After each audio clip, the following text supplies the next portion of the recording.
Hello everybody and welcome to tonight's coverage of Night 2 of the new Flash.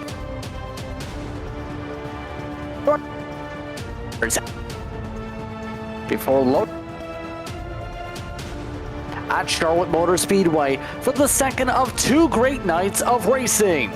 Maconi Entertainment is here to bring you action from all types of racing, the Goat Locker Racing Series, the Full Length Cup Challenge, and Fast Fridays. No matter what we are racing, we can bring the action to life. My name's Justin Prince. Alongside the booth for tonight's coverage is Ron Mons.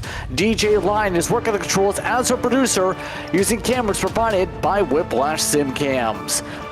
Tonight, Ron, this event will see its second night get underway. Yesterday, we've seen the Legacy, now versions of these cars, hit the racetrack for their potential final times.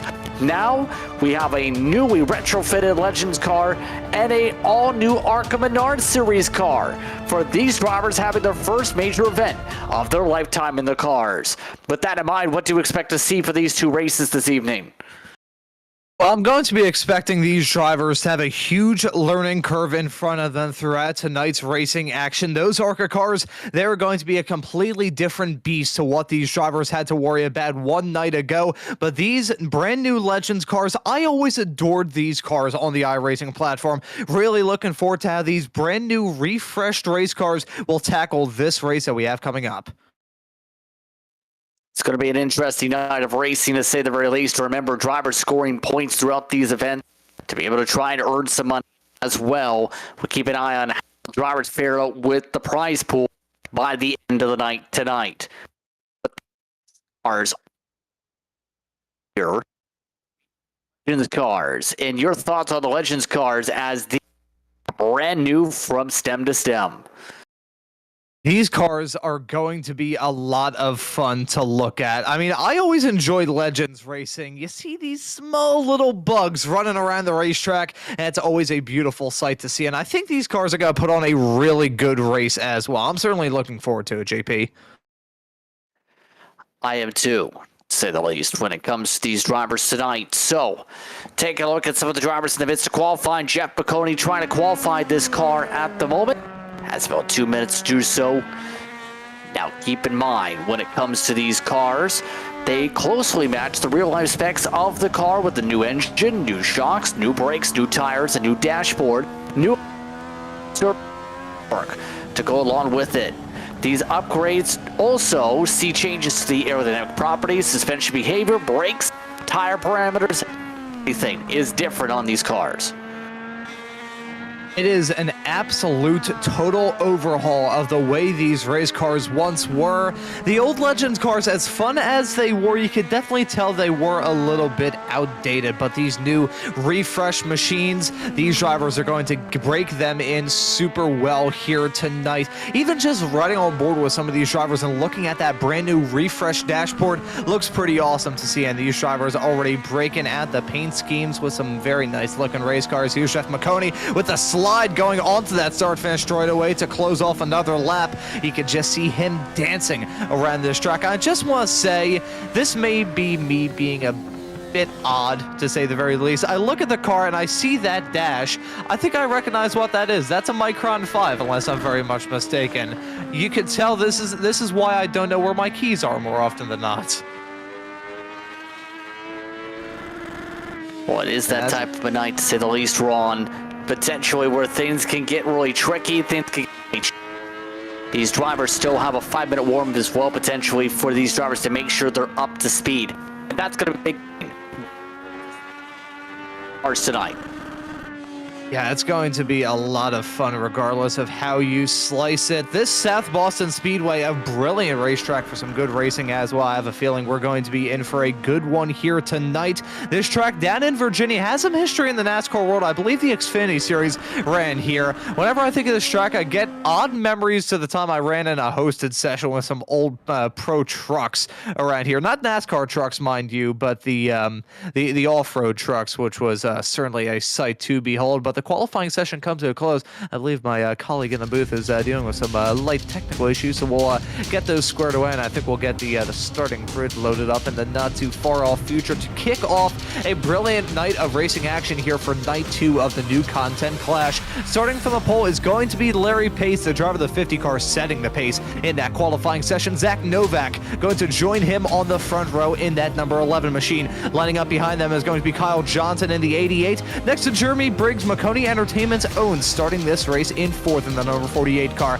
Looking right behind him, we have got Bo Brady in the 7 and Hunter Morgan in the 5 car. Those two drivers starting 5th and 6th respectively. And looking right behind them, starting 7th and 8th, we have Mason Foster and Jeffrey Maconi in the 03 machine. And looking at the drivers right behind them, it's Keith Thomas and Zach Call rounding out your top 10. We'll take a little bit farther in the back to find Brandon Haynes in the number 9 machine, starting this race in 11. Pete Polini, I believe is the pronunciation of the driver of the number 51 car, starting this race in 12th. And looking at the drivers right behind that, actually, I believe that will just about do it for the starting grid. 12 cars, still 12 Legends cars around this racetrack. It's going to be rather hectic in this race that we have coming up. These drivers looking to get some good prizes, looking to get some good money at the end of this night as well, and also just getting the chance to break in these brand new cars. It's like buying a new pair of shoes. Really getting the opportunity to break those in. Maybe a little bit painful from time to time, but you really gotta get it done, and it'll also be quite rewarding when you finally get a grips to these new cars. So I'm really looking forward to this night of racing action here at South Boston. Some old-fashioned race cars around an old-fashioned racetrack. This is going to be a lot of fun, JP. Interesting how the race goes on, to say the very least, especially with some of the drivers. In fact, just about all the competitors returning from last night's action to back up the speed. These Legends cars tonight. Drivers who stayed up, those who ended up pitting a couple times for sets without getting lapped, up taking the checker flag by a sizable margin, 9 seconds. Yeah, I think there's a lot of keys to victory in this race that we have coming up. Lots of these drivers probably going to be eyeballing different times to come into the pits, different ways to avoid all the drama around this track. It's definitely an apples to broccoli comparison. Well, I credit my best friend for that saying that I use a lot on the air. It kind of feels like Dover in an odd way, especially heading down that back straightaway. You got the banking, then you've got a wall on the inside on the straightaways around this track, which creates a rather terrifying experience. But we got a warm-up session right now. We're going to use this to take a brief commercial break. We'll be right back after these messages. Racing isn't easy, but experiencing it is. iRacing puts you in the driver's seat with the industry's leading sim racing game. Drive on laser scan replicas of the greatest racing circuits from around the world. Go head-to-head against other drivers chosen by skill-based matchmaking to ensure competitive racing at every level. Compete across all your favorite series. In officially licensed cars, engineered to deliver the most accurate driving experience possible.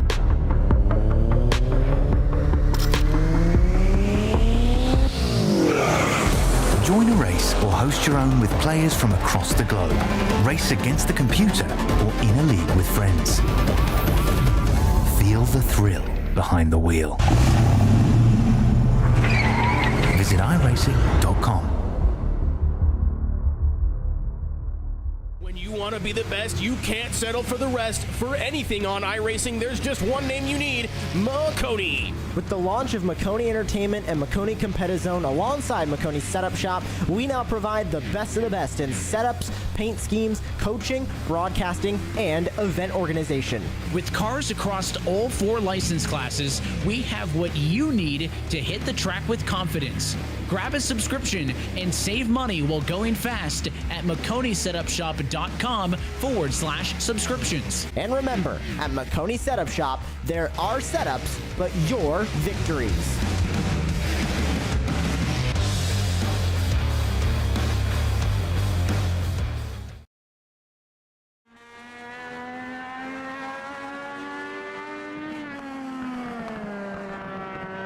And hello, everybody. Welcome back to tonight's coverage of the new content clash here on Maconi Entertainment. Always here to bring the action to life. And we've got some action with some brand new race cars set to take the track here at the South Boston Speedway. This is going to be a heck of a lot of fun. And the racing action is set to begin in just a couple of moments' time. Right as I say that, the iRacing pace car are going to phase into view, getting helicopter dropped onto the start-finish straightaway, really testing the suspension of that pace car. And looking at these brand new Legends cars heading the track for the first time here this evening. This iRacing update was big, I gotta say, just sharing some experience I have of my own. It's so big, in fact, that I may need to go in and uninstall some stuff from my PC, because at the moment I do not have the space on my computer, at least on the internal storage, to try and install the brand new update. So that is going to be it's going to be something, all right, and really looking forward to this brand new season of iRacing, and looking forward to seeing how these new Legends cars can tackle this racetrack. As myself, Ron Mons, and hopefully we will have my booth mate Justin Prince return in a couple of moments. He's battling with some technical issues as it stands at the moment. Stuff happens. Always love the strike of lightning that can strike some broadcasters at the worst possible time. I've been there and done that. It's unfortunate, but we press on. The show must go on, and this show is going to be a good one for all of you tuning into Maconi Entertainment here this evening. And how about if you enjoy all the racing action, hit that like button and subscribe to Maconi Entertainment so I never miss out on any of the racing action. About a little under 250 subscribers away from breaking 1,000 here on Maconi Entertainment. That would be a pretty good achievement to have here in 2025, but really looking forward to the short-term entertainment that we're going to be having here with these Legends cars. We got a slightly shorter race than usual in front of us. These drivers looking to build up their comfort in these race cars, and it's going to be a heck of a lot of fun. And it starts right now. That pace car making the turn to come down pit lane. The green flag is at, and the drivers are on their way. And it's a number 50 car of Larry Pace getting off to a good start. Zach Novak going to get hung out to dry on the outside. He may drop down the running order. Look like Kyle Johnson, the 88 car, trying to wheel it on the inside. Look at that, some close quarter stuff a little bit farther behind them, involving Bo Brady and Jeremy Briggs, the driver of the 48 car, not getting off to the best start that he probably had in mind. But look at that, 5 cars covered by practically nothing, heading down into turn number 1 and 2. Already 1 lap on the board. We still got a whole lot of racing action left, though. 99 laps left, and we got a side-by-side fight for the lead already. Here we go, Zach Novak and Larry Pace battling hard into 1 and 2 right now. Got Novak, who just set the fast lap of the race on the inside line. Larry Pace on the outside. He set the pace in qualifying, as looking to be the pace setter in the early stages of this race. But Novak, the driver of the number 11 car, who is synonymous in iRacing oval spheres, very fast driver, is the number 11, and certainly proving that, flexing his muscles and getting that move done to slip his way up into the race lead. But these fast laps are coming in thick and fast, as Mason Foster sets a fast lap of the race in the number 96 car, finds himself in P5 as it stands at the present moment. So we got some side-by-side racing involving Jeremy Briggs, and that right there on the inside of him, I believe, is Keith Thomas. Looking at that close quarter stuff, that's actually Thomas and Hunter Morgan in the 5 car there. We're going side by side. Couldn't even see that 5 car of Morgan being obscured, but look at that. That was a slide. That was Jeffrey Maconi nearly losing it, coming out of turn number 4 onto that start-finish straightaway. That could have ended in tears, but he kept it going in a straight line. I'm not sure if he'd want to have a repeat of that, though, as these fastest laps still get put on the board. Zach Novak holding on to the race lead and trying to extend that gap between himself and Larry Pace as it stands at the present moment at 10th and a half. Kyle Johnson now taking away that bit. I feel like every single time I mention the fastest lap, someone else grabs it, so I may need to resist on that for a couple of moments. But this is a brilliant start to this race, and as we see this race settle into a groove, JP, you got a copy on me, buddy? Yes, indeed. And so far, the racing keeping very clean and single file to start as these drivers try and get into a rhythm. We've seen the bottom yesterday be very important when it came to the older cars. Expecting the same here today. And we'll have to keep an eye on which drivers are able to make some moves. Bo Brady, your fastest car on the racetrack. The interesting thing is going to be as well how these drivers really get that speed built up to make these passes as a result. We're seeing already a bit of a different style of race up front already.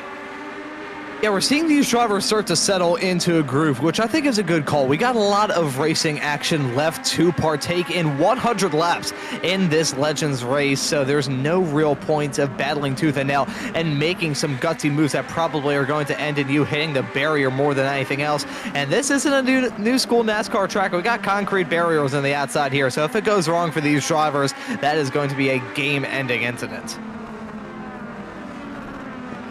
Yeah, indeed, right now. So we'll have to keep an eye on what these drivers do. Novak controlling the tempo so far. And Novak amongst one of the top runners in the points paying race. Not sure if you've seen the ARCA and ARCA race was a thriller yesterday, too, between these two up front.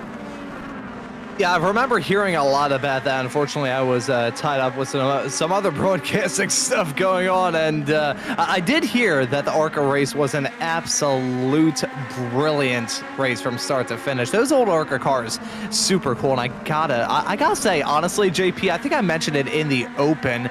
I'm really looking forward to seeing those new ARCA cars hit the racetrack. Those, I mean, I think that's just going to be a super, super cool race, especially around a racetrack like this. Slightly smaller, I gotta assume, than those old generation of ARCA cars, slightly shorter, and fingers crossed that'll give us a real good race for those ARCA cars later on. I'm just looking forward to seeing them hit the track as well. See how close they're driving between the Nerf bars right now. Kyle Johnson, yesterday's winner, getting bumped and banged on a little bit right now.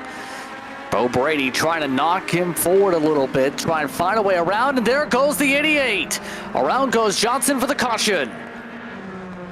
And it was a matter of time before we had some of these drivers use those bull bars on the front and the back of these race cars, and it looks like, unfortunately, Kyle Johnson in that 88 car going to get spun around. He still finds himself in the top 10, but dropping down the running order quite significantly. Let's take a look at a replay. Heading into the corner, you can see the 7 right behind him. He was running in third when this incident took place, and no, it wasn't even him getting used up a little bit. I think he just overcooked it into the corner.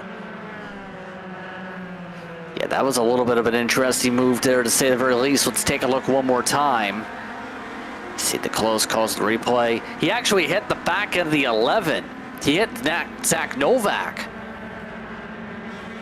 That's rather interesting. I gotta say, some of these cars on iRacing, it feels like whenever they make front-to-back contact, it just loops them around immediately. So I have a feeling that may be a similar case to what we saw in some other races on the iRacing platform. I know one car that's kind of synonymous with having some janky physics, shall we say, is usually the Formula V. Some of those collisions I've seen, just a Formula V car getting ping-ponged off to the moon. That was a rather bizarre-looking collision. Just hit the back of him and whoop, just spun around like a top with the blink of an eye. So he's used this as an excuse to come down pit lane, put some tires on that race car. And we also have Zach Novak coming into the pits as well in the number 11 car. So this is rather interesting. I think they're taking notes from yesterday. You can say that at the very least. These are the drivers that ended up in the Look at that risk like yesterday, it looks like. Others like Briggs following the same strategy.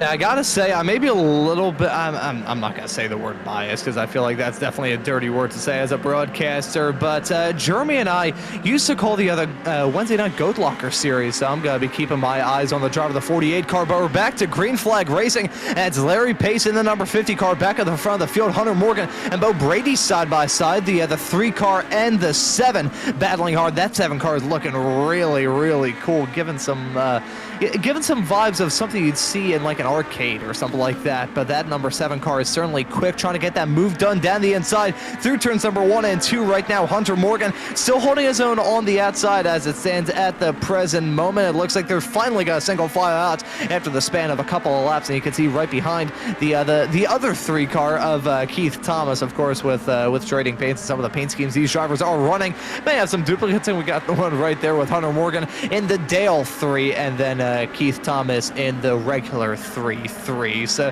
that may be the way that we have to differentiate it between now and the end of this show. Another sideways snap from Jeffrey Maconi coming onto that start-finish straightaway. Every single time I see that 03 car lose it coming out of the corner, I get some very odd feelings. And those odd feelings are usually of concern and also me nearly screaming seeing that car go sideways. Because if we see a car lose it coming out of one of these corners, we could see a big pile-up crash that's going to take out a lot of race cars. But we're whittling the laps away. 76 to go, coming to 75 laps left in this race. So already a quarter down, still 3/4 left to go as Pete Polini in the number 51 car has made the call to come into the pits. I think he's had some sort of incident, possibly has had to tow back just based off the fact his pit lane and his pit stop time are exactly the same. Zach Call coming into the pits as well in the number 75, the number 65 car. Let's see if that's a good call from him. But as we take a look at a replay to see a moment, I believe this was the incident that brought these drivers down in pit lane. Oh, look at that coming out of turn number 3. That was Polini, I believe, that lost it, and the 65 with absolutely nowhere to go. Let's take a look at another replay of this time running on board with one of these drivers. Look at that, loses it, hang through the corner, hits the oh man. Wow, that was a big hit. Hit the barrels, hit the embutment at the end of pit lane, and that was a big hit for him regardless. That's going to give him a big amount of damage. That's going to take him out of contention in this race. It's been a rather clean start, though, must be said. 72 laps to go, and we've only had one yellow. Hopefully I didn't just jinx it, though. This has been a very good night of racing action up to this point, though, and the battles are still going on up and down the grid. This is the number 88 car of Kyle Johnson. We're following him right now. He finds himself in the 9th position. He's got Jeremy Briggs in the 48 car right in front of him, and then a little bit of a cushion between Briggs and Maconi for P7 and P8 as it stands presently. So Briggs finding himself in a Maconi setup shop paint scheme sandwich as it stands, heading his way through turn number 1 right now. And let's see, he may begin out of that sandwich as the 88 car spinning him around, heading down into turn number 4. The lightest of taps going to loop Briggs around in the number 48 machine. That's going to bring the second yellow of this race with 69 laps to go. Nice. So that is going to be another yellow in this race. Unfortunately,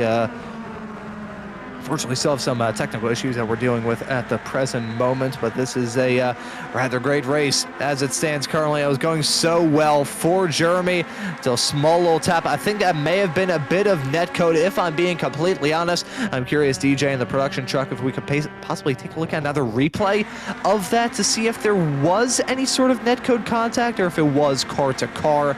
Looking at that there, yeah, that looked like netcode. It didn't look like he just lost it around on his own. It looks like there was a bit of a bump going on there. So unfortunate for Briggs. He was putting together a really strong showing, and I mean, he's still in contention, don't get me wrong. As it stands currently, finds himself in third, considering a lot of drivers have made their run to come into the pits, but now he's coming down pit lane himself, so that will put him back into a bit more of a representative spot. As taking a quick little break for myself, grabbing a quick little sip of some tea. I may need the caffeine as it stands currently, but this has been a good race up to this point. It's been a good one for Jeffrey Maconi, and the 03 car finds himself in the race lead in front of Mason Foster in the number 96 car. One retiree thus far, and that is Pete Polini in the number 51 machine. Zach Call is 2 laps down the other side of that incident. He did not have to tow, he just had to lumber that car back into the pits, but the lights are out on the pace car, so I think we're going to get this race restarted in a couple of moments, and this is going to be a good restart with 66 coming to 65 laps to go. It's going to be Jeffrey Maconi and Mason Foster at the front of this field for this restart. The green flag is back out, and the drivers are on their way down into turn number 1. A good restart for Maconi. He's got to shuffle back Larry Price and Mason Foster into their own side-by-side fight. Zach Novak now got to be wheeling it with Bo Brady. Those drivers are side-by-side, hang their way through 3 and 4 right now. This is some real close quarter stuff for these drivers to try and get themselves back into some sort of groove. And I think we've got another one of our Maconi Entertainment colleagues, Mr. Howie Burrows, joining me in the commentary booth now. Hello, Howie. Hello, good evening. I was on the track both races here yesterday, and they sure were a struggle at the best of times. Tire management in the long run around here. I was running at the back and stacking it over and over again, but we're seeing the same sort of great racing at the front of this grid, just as we did before. Oh, is another yellow coming out? Is that, I think, I'm trying to see who that was spun around heading through. That right there is the number 9 car. That's Brandon Haynes, currently running in 10th as it stands currently. A simple spin heading through 3 and 4. Let's see. So that was him already spun around, backed it into the barrier as well. So he did not get away with that completely scot-free. That's heading through 1 and 2 right now. He's on the outside of the 88 car. Let's see how this shakes out. It looks like they single file out heading into the corner, and oh, the 65 coming in for the kill. Such a tight track on the corners, such little banking, and such little space sometimes to really get in and around someone. I've been driving these cars a little bit today on the new patch, and I've noticed that they feel a bit more connected to the road, a little bit less loose, but all these drivers might be brand new to it, and as a result, they're just not quite getting the same turn in they might be used to from yesterday. Yeah, I was going to ask you about that, Howie, the difference between that old generation of Legends cars and the new one. Obviously going to be super important for these drivers and us on this broadcast as well. I want to ask you about your experience yesterday evening in that old Legends race, and whether or not you think there's going to be anything that carries over even with the total overhaul of this race car. I was very, very loose on exits yesterday all throughout. I was just sliding and scrubbing and overdriving it. And I found that I've been driving these a bit on road, which I quite enjoy. And I found they're a lot more connected and they're a lot grippier than the old Legends cars used to be. But you still can definitely push them way too hard on exits and just completely lose it all out from under you. So it's a bit of the same, but it's also going to be quite different. I think that if you try and drive this car that looks the same as the old car, you're just going to run into errors and mistakes, and it's been such little time to practice them, of course. Yeah, not a lot of time for these drivers to get a grips to this race car. These drivers still going to be on this massive learning curve even throughout this race. Has been a hectic one up to this point, following Zach Novak running in third as it stands currently in the number 11 car, grabbing this restart now with 58 laps to go, and as he goes up through the gears, a green flag back at Maconi, getting another good restart in that 03 car, just touching back on the point you raised a couple of moments ago, Howie. The fact that these cars are still a little bit loose coming out of the corners. I have seen Maconi in that 03 car get sideways, slideways coming out of turn number 4 so many times around a racetrack like this as well, where you've got that inside barrier, and we've got another yellow. I'm going to hold off on that point as we've had another incident stalling this race yet again. Not sure what happened this time, but the 4th yellow coming out. Well, I'm a little bit curious now about how the strategy is going to be starting to play out over the course of the rest of this race. We have quite a green run at the start, and we've obviously gone yellow back to back to back of these little errors, but it's still only Jeff Maconi and Mason Foster who are about 13 to 14 laps more used on the tires. I found that they get absolutely torn up if you try and long run them through the whole race, but also the second half of the race stayed completely green. And that's the sort of thing that could really, I think, start to bite Jeffrey quite a bit, as another mistake on exit from Keith Thomas, just pushing him out a little bit too hard. And there's some big damage from those concrete barriers you can get in there. Yeah, that was one thing that I raised earlier on in this broadcast, talking about those concrete barriers. I mean, even if it were safer barrier around this racetrack, a safer barrier still isn't like crashing into a Tempur-Pedic pillow. It's still gonna hurt regardless, but the concrete around this track, it hurts. It hurts badly, even from our perspective in the commentary booth, seeing some of the whacks we've had thus far during this race. It does not seem to be comfortable for these drivers, but another quick yellow as we had that moment, and Mason Foster stopping. Oh yeah, that's Foster stopped for new tires down pit lane. So he's only have Maconi. Very much like before, like the old car, you change the front tires and then the rear tires. You could use a whole lap under yellow, just taking all 4. So the strategy, all sorts of confusing. As a green flag is back out in this race, let's see how this is all going to shake out. Jeffrey Maconi still in the race lead. Larry Pace, who started this race from the pole in the number 50 cars, side by side, nearly side by side. They finally single fall out between himself and Zach Novak in the number 11 car. Novak gotta be a driver we certainly have to keep tabs on all throughout this race. He is quick. I'm also, as we have another yellow coming out, not sure what has caused this one. Spinning around, that right there is a number 65 car of Zach Call. He had a rather big whack with himself and Pete Polini earlier on in the race, and that's exactly what has derailed his race. Spinning around, coming out of turn number 2, and a light kiss into the inside wall. Cole's been having problems out on the track today. I gotta say, I never got these sorts of yellows when I spun about 3 times, and I mostly just about got under the yellow. It's that mid-corner and putting the power back on that seems to be getting him around here. I think this track can like bait you and tempt you into making moves that are sort of too aggressive on the power. You sort of think you can ride around it, and those tires then just fall out from under you. He's now a lap down. Yeah, he has not had a good race at all, so it's... I gotta say, despite the fact that I said earlier on this race wasn't one of attrition, we have had a lot of yellows, but even with that being said, it's usually been this same core group of drivers who already have a little bit of damage on those race cars that are bringing out the yellow flags in this race. But thankfully, they are quick yellows, and we're able to get these races restarted rather quickly. The lights are back out on that Mustang pace car, and let's see if we can finally get a good groove going with this restart coming up. Let's see if we're going to have another yellow. I'm keeping my fingers crossed that we won't, because I think these drivers are probably getting a little bit disheartened, for lack of a better term, from all the green, yellow, green, yellow, green, yellow cycles. A green flag is back at. Let's see how long they can make it this time around. Novak and Pace side by side battling for the final 2 spots on the podium.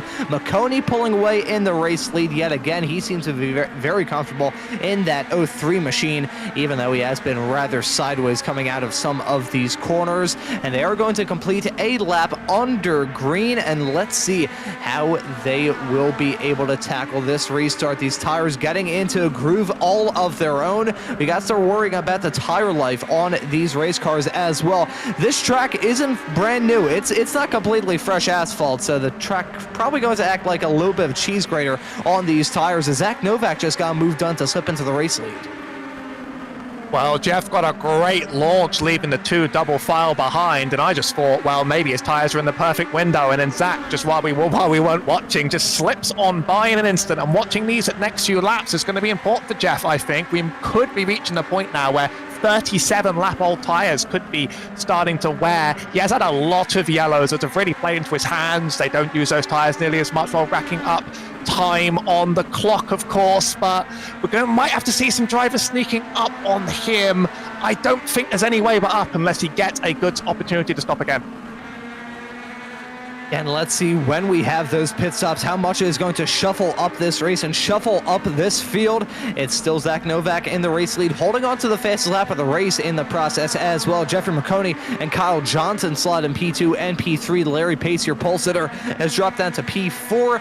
And as it stands currently, the top 10 still on the lead lap. Zach Call involved in a couple of incidents. He's 1 lap down the number 65 machine, as Pete Polini is out of the race, as I think there may have been a moment involving Keith Thomas in the number 3 car. Yes, there was. He's looped it through 2.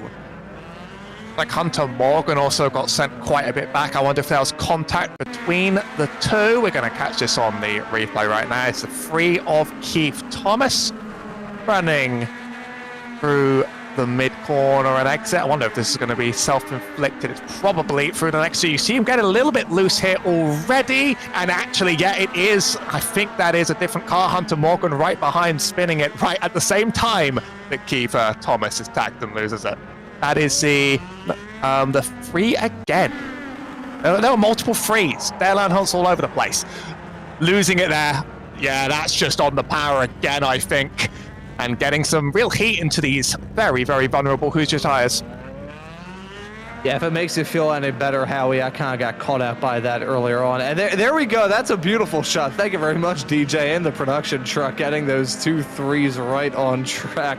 We got 2 3s, and then we got an 0-3 running in this race. I swear, if we have these 2 drivers in the ARCA race later on, and they're both running the 3s, and Jeffrey Maconi's running the 0-3, we need someone to go into that race with a 0-0-3 just to complete the not even complete the trio of numbers, the quadruplets of 3 drivers.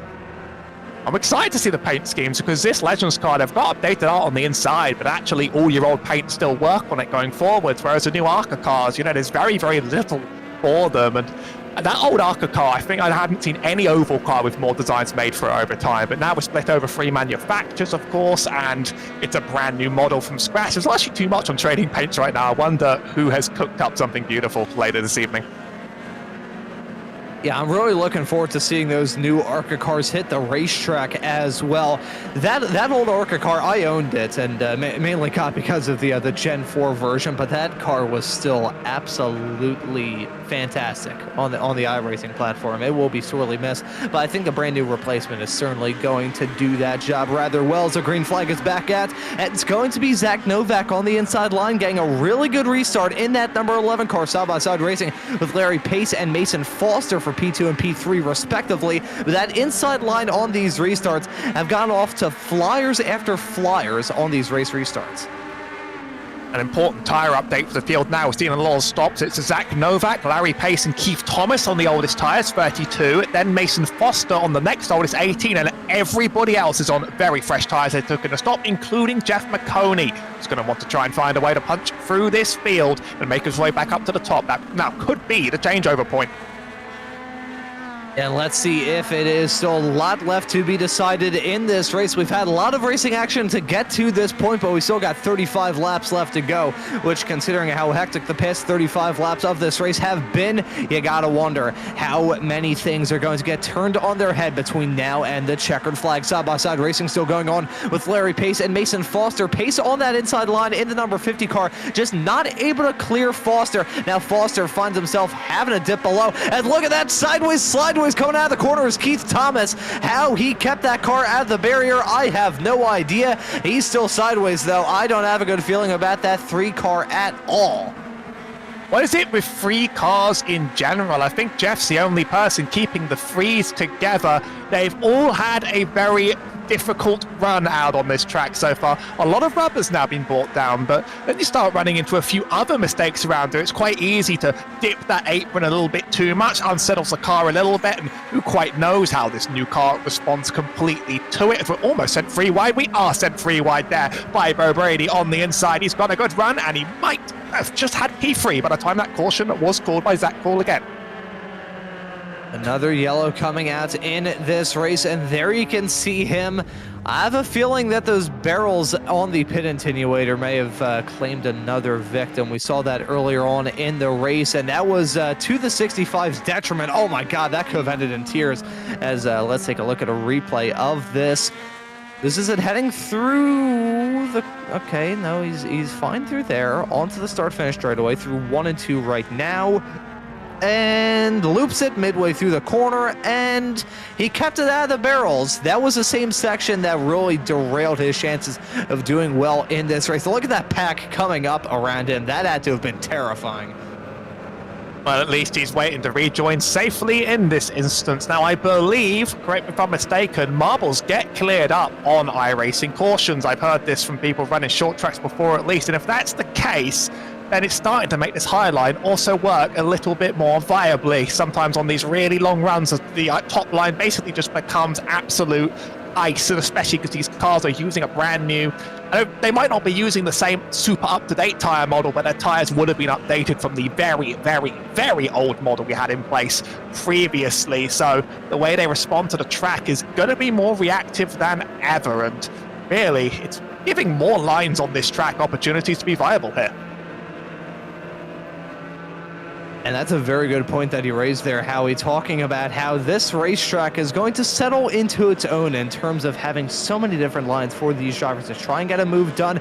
That's part of the reason why we've seen so many drivers just be able to hold their own on the outside lines. Mason Foster has come down into the pits, currently classed in 9th as it stands currently. And right as I talk about drivers being able to hold their own around the outside, he was the one that was able to do it in that side-by-side fight with himself and Larry Pace earlier on.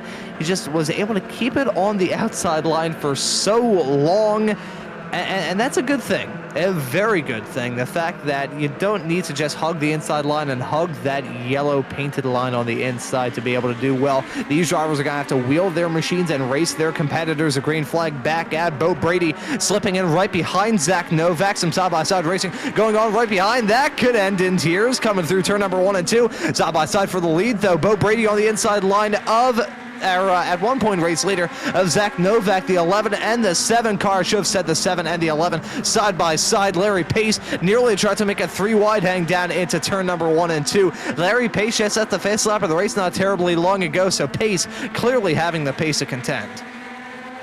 Now we're watching the difference on the tyres here. Bo Brady significantly fresher, and he's been making very aggressive moves over the last few green laps. He certainly has the line he likes around here, and if he can keep getting the car under there, I think Zach Novak might be left out to dry. There's a little bit of contact, not significant. That inside space almost being opened up. I don't think Larry Pace is taking right now. I think maybe he knows that he's in a vulnerable position now, and he just sort of has to wait and see. No, he will force his way inside, and he does just make it through. Pushes the 7 up the road. Now it's a fight between 2 of our old tired drivers. They're still enjoying it.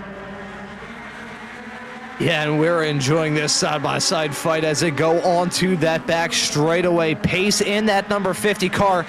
He hasn't been the fastest driver all throughout this race, but he's never been like below the top 5. It really feels like he's always been up towards the front of the field, and I really think that 50 car is one that we need to keep our tabs on between now and the end of this race. Certainly Zach Novak going to be a good contender as well. Kyle Johnson has always been quick throughout this race. He hasn't really stuck out to me as the fastest driver out on the racetrack at any given point in time, but that 88 car has been quick. Don't get me wrong, but I think in terms of the battle for the win, I really think it is going to be a 3-horse race between Novak. I think it's going to be at the lowest a 2-horse race between Novak and Pace. I think Jeffrey Maconi may have a shot to be a thorn in their side later on. That 03 car, if he can get some moves done to slip in front of some of the drivers between himself and that front 3 battle, he may get involved in this too. But Kyle Johnson trying to get a move done down the inside of Larry Pace off through turn number 1. Pace holding his own around the outside. Let's see how this is going to work out. I have a good feeling about this for Johnson. Pace had a real squirm mid-corner just a couple turns ago. He's starting to get loose on these tyres. That 7, I'm scared he's going to throw it up onto the inside every single time. Instead, he's going to get his inside to force there by Jeff Maconi. So we're going 2 wide, 2 rows back. I think Kyle Johnson clears Novak here. It's now about a 25 lap gap on the tyre, 17 to go. But I'm amazed at how fast Zach is running away from the field still here. Pace keeps heading inside. I keep thinking the crossover point's going to happen. It really, really did yesterday, but it really looks like everyone's as competitive as each other on this rubber right now. Yeah, I think as it stands currently, we're seeing these drivers have varying levels of confidence in their machine. Do they feel good about their chances, or do they feel absolutely terrible about their chances? I think we're seeing every single different variety of driver at the moment. That was Maconi mega sideways coming out of turn number 3 and 4 a few moments ago. As much as I said, I think he has a good shot to do well in this race. I feel like those tires are just falling off that 03 car a little bit. Here we go. We've got it. We've got the 03, the 3, and the other 3 all within a small little 3-car pack. Oh, contact! Heading through turn number 2. That right there was Keith Thomas on the inside of Jeff Maconi. Nearly sent him into the wall. So as Jeffrey breaks the 48s at the Intimidator free here, I guess. Well, he's certainly intimidating from the rear, but these 2 3s up ahead are first of all going to make it physical. He's tagged from behind. There's a big one there. 3 collected, maybe even more. That's the Hunter Morgan. that call also back there? No, not quite. Keith Thomas, Mason Foster, Hunter Morgan, I think all collected in that one. Well, those three sure were going to come together in one way or another. Trying to work out who, no, it wasn't Prince that was in the 48, but he was collected nonetheless. Big wreck, 4 cars. It's going to give a little bit of room to the drivers in front. I don't know who's used their fast repair or not this race. That might help them just about stay close together, but that's going to leave us with very few to go on a final short restart. I'm very curious to see how this is played. Oh, and you can see that was a huge hit for Jeremy Briggs in that number 48 machine. That was real unfortunate. I will note that the driver of the Intimidator mobile, the Intimidator Legends car, is not Jeremy Briggs. It is actually the number 5 of Hunter Morgan. But either way, that was a huge hit for Briggs. Nevertheless, going to take a look at another replay of that battling. It was going to boil over at some point, and it boiled over coming out of turn number 2.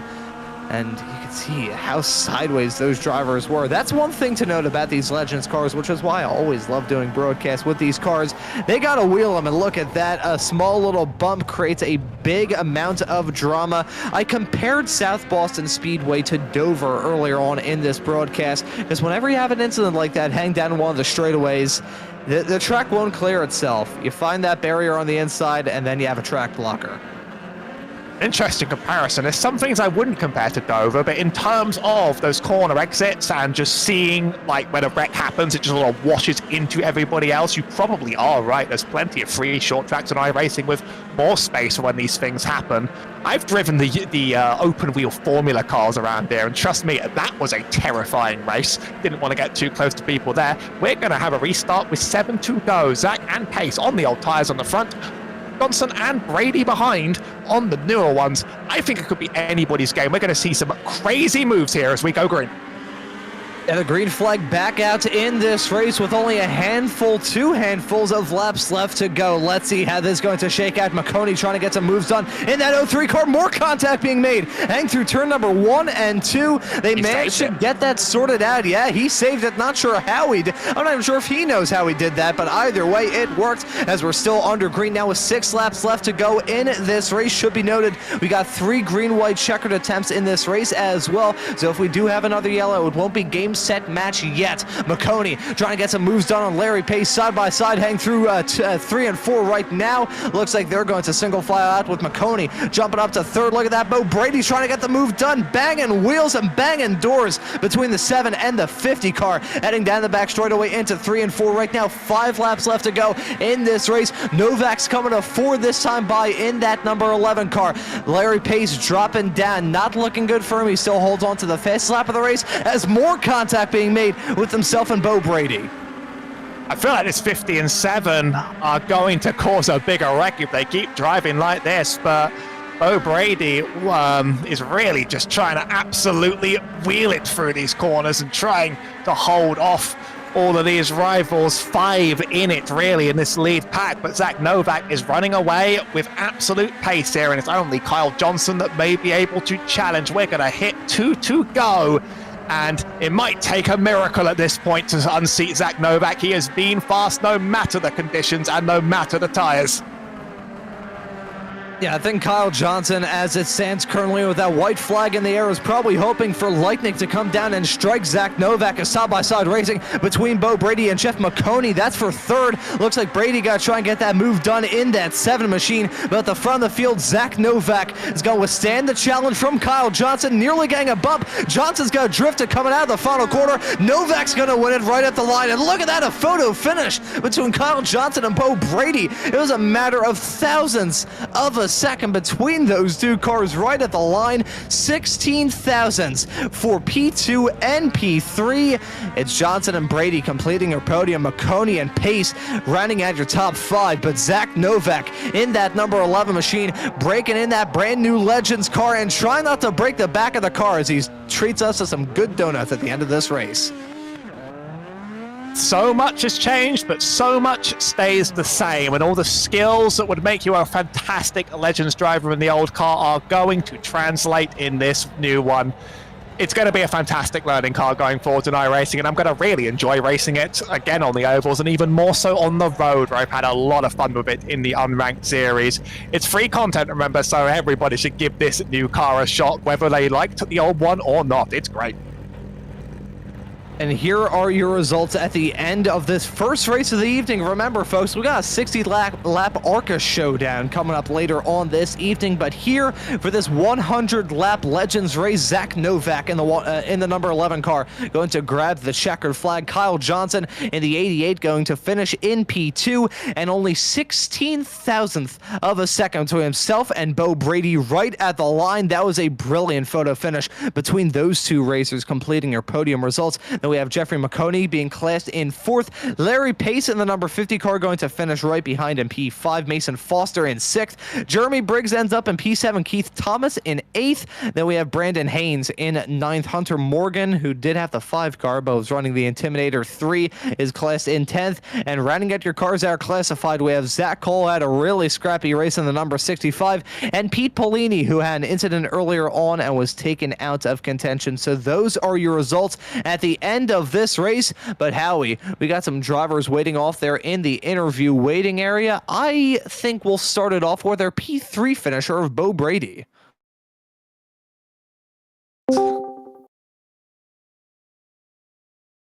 Hello, Bo Brady. A very, very aggressive and very, very challenging race. We saw you absolutely muscling away up and down the field. How does this car feel to you with this first spin around the track?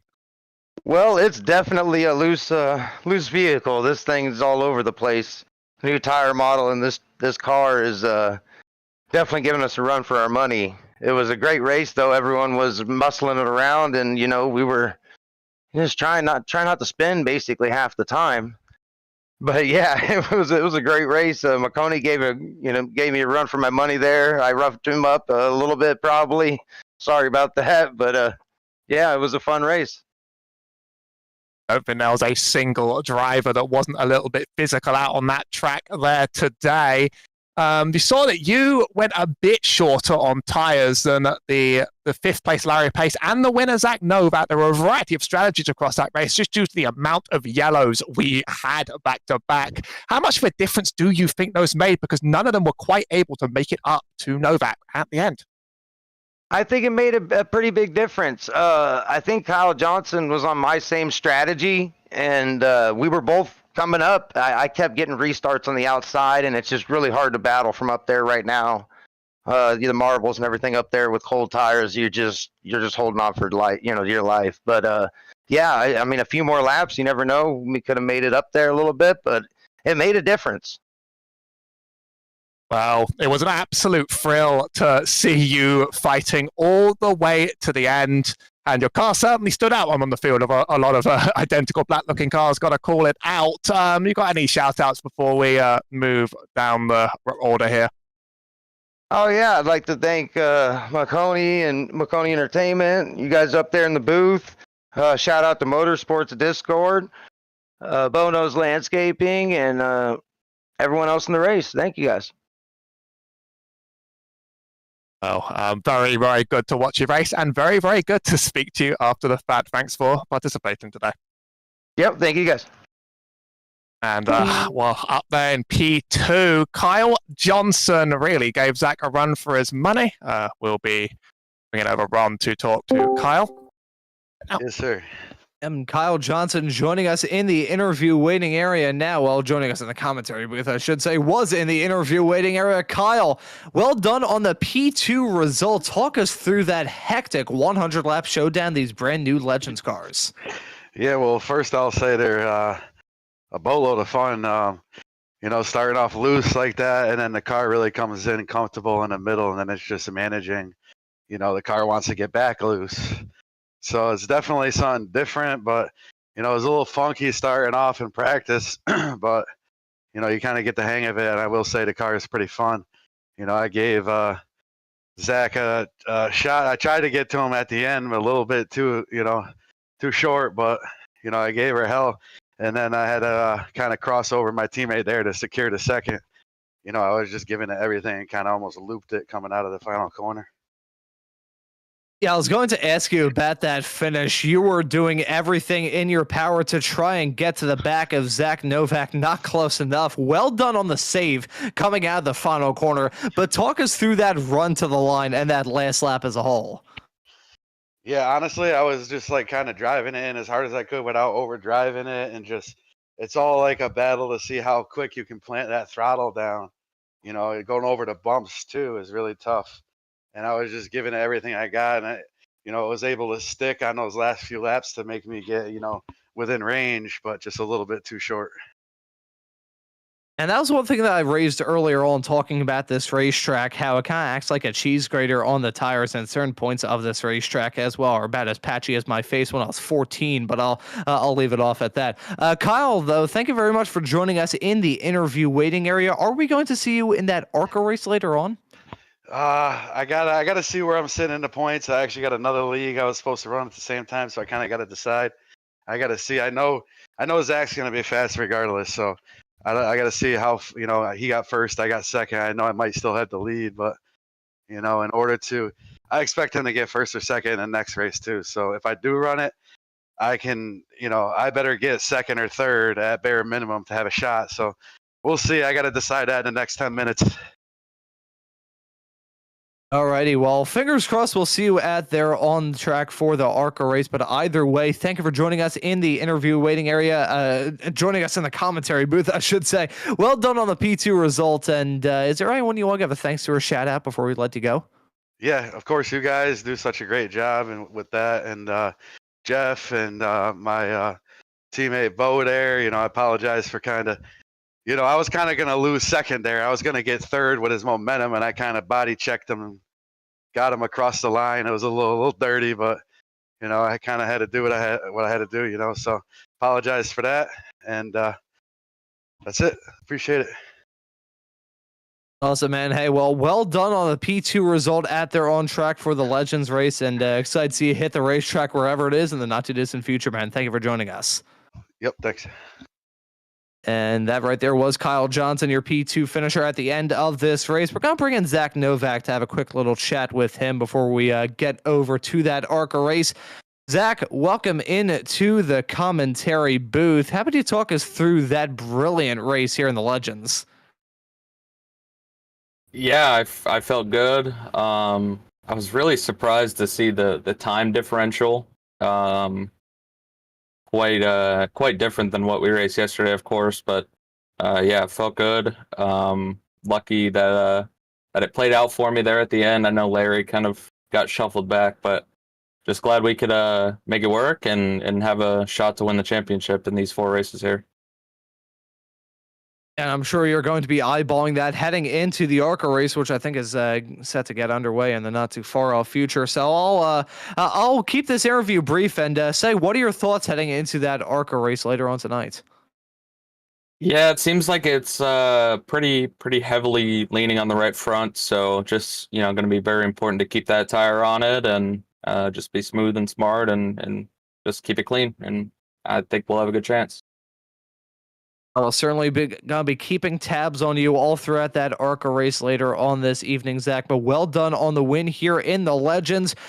Maybe gonna have a chat with you after that ARCA race, but I'll let you give the thanks and chats out before we let you go and practice for that. Yeah, just big thanks to Jeff as always for being a big supporter of mine and helping me out in the NASCAR stuff and yeah, just really looking forward to getting going here and hopefully we can put it in victory lane. And certainly be looking out for that. But Zach, thank you for joining us in the commentary booth and good luck in that ARCA race later on tonight, man. Thank you. And that right there was Zach Novak, your winner in this Legends race, a race that was super, super exciting. But Howie, we got that ARCA race coming up in a few moments. I'm really looking forward to it.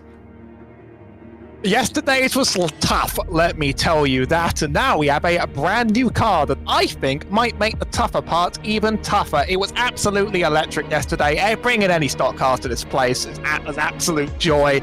And these new cars, they are a lot of fun from my experience, and I'm looking forward to seeing that field out with the old, perhaps in with the new here. in with that new car, and that is going to be a sight to behold in the not too far off future here on Maconi Entertainment. We still got that race coming up, and we'll be right with that race to break in that brand new ARCA machine after these messages.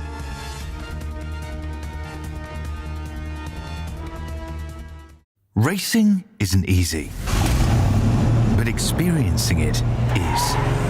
iRacing puts you in the driver's seat with the industry's leading sim racing game. Drive on laser scan replicas of the greatest racing circuits from around the world. Go head to head against other drivers chosen by skill-based matchmaking to ensure competitive racing at every level. Compete across all your favorite series in officially licensed cars engineered to deliver the most accurate driving experience possible.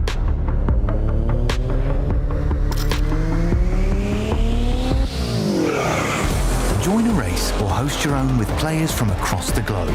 Race against the computer or in a league with friends.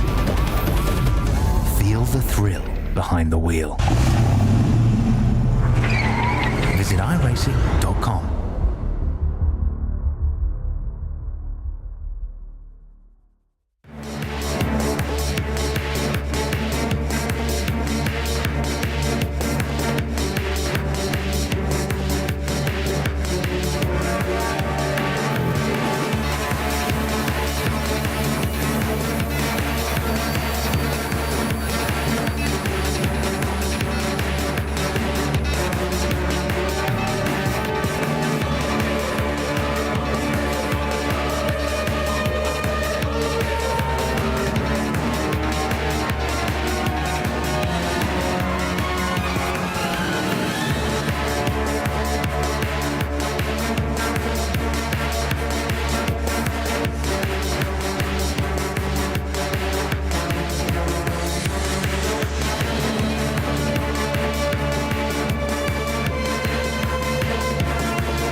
Alrighty, everybody, welcome back to this evening's coverage of the new content clash here on Maconi Entertainment, presented by Maconi Setup Shop. I'm your host, Ron Mons. I have Howie Burrows joining me in the commentary booth, with DJ Line working all the cameras in the virtual production hauler. We're off the back of a fantastic Legends race earlier on, and we've got a good one with these brand new ARCA cars just added onto the iRacing platform today, replacing the truly beloved old ARCA car. That thing is an absolute gem. But these brand new ARCA cars are going to be a gem as well. They're here to tackle this 60-lap race that we have coming up this evening. These drivers looking for some pay days, pay nights. I'm not sure exactly how we can call it, but here at Charlotte, ready to get things up and rolling from the second race here of this evening. And here's how it looks heading into this race. We did the math.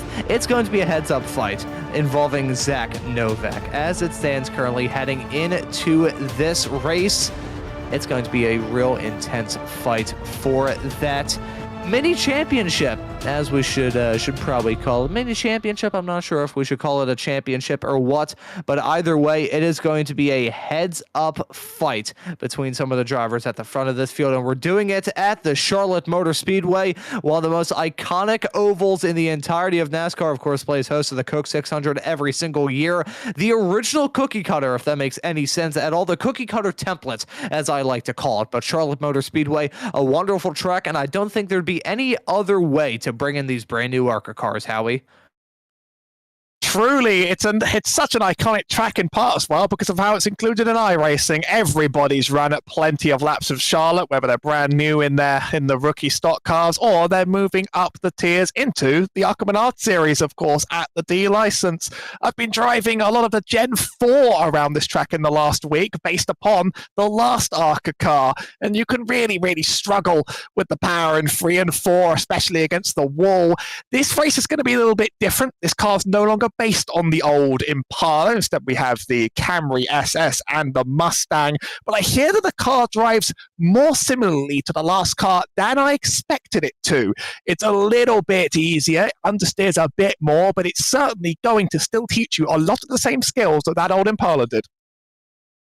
Yeah, that old ARCA car, that could put you on your butt quicker than anything. But I think before we talk more about the differences between the two ARCA cars, we may want to take a look at the starting grid for this 60-lap race we have in front of us. And it's Zach Novak starting this race from the pole in that number 18 car. Gabriel Gaddy going to join him on the front row in the number 1 car, starting in second. Starting in third is going to be Kyle Johnson himself, and Zach Novak going to be the ones battling for the prize at the end of tonight. Keith Thomas in the number 76 car will start this race in fourth. Looking at the third row, we have the pizza man himself, Brain Laster, starting in fifth in the lucky number 13 car. Next to Larry Pace in the number 50 car. And then looking right behind them on the fourth row, we have Mason Jones in the 5. Next to Jeremy Briggs, Maconi Entertainment's own, in the number 48. Rounding out your top 10, we have Jeffrey Maconi in the 03 and Bo Brady in the 6th. Looking right behind them on the 6th row of this starting grid, we have Mason Foster in the 96 starting this race in P11. Brandon Haynes in the number 8 will start in at 12th. Looking right behind them, we have Hunter Morgan in the 12 car, not starting in 12th, instead starting in 13th. Next is Zach Call in the number 65, starting in P14. And that will round out your starters for this race. And I mentioned a few moments ago, talking about the clinching scenarios for those drivers looking to battle for the top honors in this mini series with the 2 races yesterday and the 2 races here tonight. Here's how it stands currently. There are 2 points between Zach Novak and Kyle Johnson for this win. Johnson entered tonight with the points lead over Novak. It was only 3, and he enters this race as it stands currently with a 2-point gap between himself and Zach Novak. Zach Novak needs to be within 1 spot of Kyle to grab the win. Unless Kyle wins, it is 110 points. Actually, I will amend my statement earlier on. I believe it is Zach Novak at 110 points versus Kyle Johnson at 108. So that is going to be a battle of 2 titans in this series. Novak gunning for that win. Johnson going to be gunning for the win as well. Howie, we've got a lot of stuff at play tonight. Well, it's a very, very tight championship, and I'm going to call it a championship, and it's really tested your skills across both of these cars. But I found that the second race was certainly a lot more intense than the first one last night, especially up at the front. Very surprised in that starting grid to see Larry Pace only start in P6. He really was the ARCA farmer, as he liked to represent himself, and he showed that old car in its absolute best. I've been told that this car obviously has its differences, but it's not totally alien to you. Not surprised to see Novak up near the front, of course, and he's in a great position to take the lead here, but Larry Pace could punch his way up, and if we do, we could see a repetition of the fireworks from last night. And on the subject of fireworks, that's one thing that is going to stick in like a thorn in the side for Kyle Johnson and Zach Novak, battling for top honors in this race, battling for a $100 cash prize at the end of this race. So that's one thing we have to keep in mind, Howie, heading into this. The fact that some other drivers may get involved and kind of stick their hands into the pie. Well, anyone wants to win of the first major broadcasted ARCA race. It's worth noting that we'll be running 60 laps around here with cautions, unlike the ARCA Menard series in iRacing that runs at the D license. But so there shouldn't be a required pit stop, although an opportunity might come around to change your tyres because we do have the cautions enabled. Think of it like your average fixed NASCAR race in terms of its length and the way it's going to drive. Tyre wear obviously still a huge factor on both this cheese grater track against the tyres and in these cars that still respond very, very badly to you misusing the front or the rear. Yeah, you want to make sure that the tires don't hate you, because around a racetrack like this and cars like this, that is a recipe for disaster. There can be no doubt about it, but these drivers have a lot riding on their minds. Some of them are thinking about getting a big cash prize. The others are thinking about getting as many spots as they can and going for all that glory, but they got 60 laps in front of them for the entirety of this field, and we're set to get the final race of the new content clash underway right about now. The green flag is out, and the drivers are on their way. It's an even keel start with both of our front row sitters. Zach Novak going to be trying to grab the lead, hang down into 1 and 2. Let's see if Gabriel Gotti in that one car will be able to hold his own on the outside line. Kyle Johnson getting his hands in the pie as well in that 14. He's on the inside line, hang down the back straightaway for the first time. They're fanning at 3 wide. Look at that. That is some committed bravery. Heading down into the corner. That's Mason Jones trying to wheel it in the 30 car, and contact being made. Big hit into the wall. That's Brain Laster. Multiple cars scattering around, bumpers getting flung up in the air. That's a huge hit, multiple cars around. That's going to bring the yellow ad right at the start of this race. That's Hunter Morgan in the 12, Jeremy Briggs involved in that. Zach Call got a piece of that action along with Brain Laster in the number 13. A real rough start for those drivers coming out of turn 4. It stacked up and it ended in tears. There is nothing like turn 3 and 4 at Charlotte. See the 48 in the wall there. That really just claims victims. It's such a thin racetrack, and you enter 3 and 4 so tight before it opens up into the quad oval. I seem to remember my name being called last night in regards to a lot of wall hits, including the one that finally took me out of the race, because even further up the road, that's really where it all started, and there's almost no space to go if you're on that high line and when someone's decided to make that mistake. I hope these cars don't quite glue themselves to the wall like the old ARCA cars do. That was always my least favorite part of them, but it's still on a track like Charlotte. Like, it's one of the thinnest tracks in the Cup Series for a 1.5 miler, and it just leads to these cascades if things go wrong on the first lap. Yeah, you see those incidents snowball from one car ending up in the barrier to multiple cars ending up in the barrier, and then you eventually have something like that heading through the tri-oval. That's a great point to raise there, Howie, talking about the nature of this circuit and how narrow it truly is. This oval, one of the tightest of the NASCAR circuit. And there you can see Brain Laster having a really tough run of things heading out of turn. No, it really started as he was heading it down into turn 4. Whenever I drive around this oval, I always get called out by that barrier coming out of the final corner, so I can't necessarily say that I am any better, but unfortunate incident nevertheless. Multiple cars getting taken out as a result of all that, and Kyle Johnson in the number 14 car making a very, very early call to pit in that 14 car. But you get the fast repair if you're taking any serious damage, just one available for this race. And if you're going to start at the end of the pack, it makes sense to put new tyres on. I wouldn't expect them to make that much of a difference on the road like this, but you're going to rejoin the back of this pack anyway and start pacing with the rest of them. And it could give you a small advantage by the end if it stays green. Last race stayed green for remarkably long around here. I was really hoping for my caution to save me, but I mean, we saw the race earlier today just explode time after time after time. These people are not familiar with this new car, and that's going to lead to more mistakes, I feel. Yeah, these drivers still going to have to worry about that learning curve as this race develops. And that's sketchy if ever you see it. You got these drivers thinking, okay, I got a 60-lap race in front of me. Some of these drivers are going to be battling for some good paychecks at the end of this race. And then you also have to worry about completely rewiring your brain to this brand new car on the iRacing platform. Doing something like that, that's tricky enough as is, but when you throw in a race with as high of stakes as this one does, it's a terrifyingly fine line that you have to run between doing well in this race and then probably end up crashing out.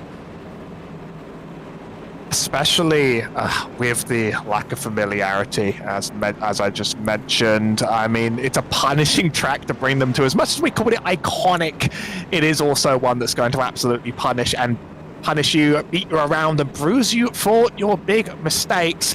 Luckily, this early on, it's okay to sort of have that mistake. If you don't eat that damage again, you're just on the back of the road and you can start again. I've noticed Kyle Johnson and Brayton Laster not actually hitting the field anymore, so we're already down 2 to my eyes. Hunter Morgan's last driver actually in the pack due to start. Zach Novak on P1 again. He's going to have to get another restart. I think yesterday was run with restart zone rules. I hope to see the same again today. So he has a lot of control over how this race starts.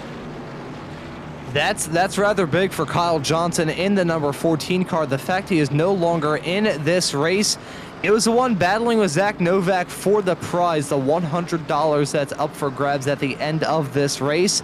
And considering he's not in it anymore, that just about seals it for Zach Novak, but we've still got a lot of racing left to go. Novak is being marked as number 2 on our live timing. He's running that number 18 JBL car, though, and he's going to be the pace setter at the restart of this race. Let's see how it goes. Is it going to be clean? Is it going to be messy? Let's wait and see. Novak getting off to a flyer. Side-by-side racing maybe got flare up involving Gabriel Gotti and Mason Jones. Looks like we got side-by-side going on right behind involving Bo Brady and Mason Foster as well. These drivers deciding to break their elbows out, go side-by-side right at the beginning of this race. They're risking it for the biscuit or risking it for the Triscuit if they're feeling the low-calorie option. That, I think, was Jeff Maconi nearly ending up on the wall heading through 3 and 4. And, oh, getting spun into the infield is Gabriel Gotti in the 1 car. He ends up in the AstroTurf. That doesn't bring a yellow out yet. I'm not sure if it will bring out a yellow. That may have gotten screwed by the pooch there. Let's take a look at a replay to see this moment for the 1. I think he had some help. iRacing yellows are often triggered if you're sideways above the yellow line or the white line or the blue line on this track, in fact. So it's so easy at Charlotte to get caught, spun in the grass, and it counts for absolutely nothing. And he's going to have to potentially wait for the field to wreck again because there's no way pure pace can truly bring him back up. Jeff Maconi has taken good advantage, though. He's gone our fastest lap of the race so far. He's willing to prove that he can flex his muscles yet again in his own series.